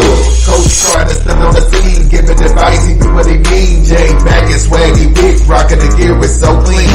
We rise and go easy, off the easy, push easy. When my steppers are special kids, make it pleasing so easy. Try to win, we so greedy. All our fans are so needy, cause they need to hear them talk about that club. We do it for the dub. We do it for the dub. We do it for the dub. We do it for the dub.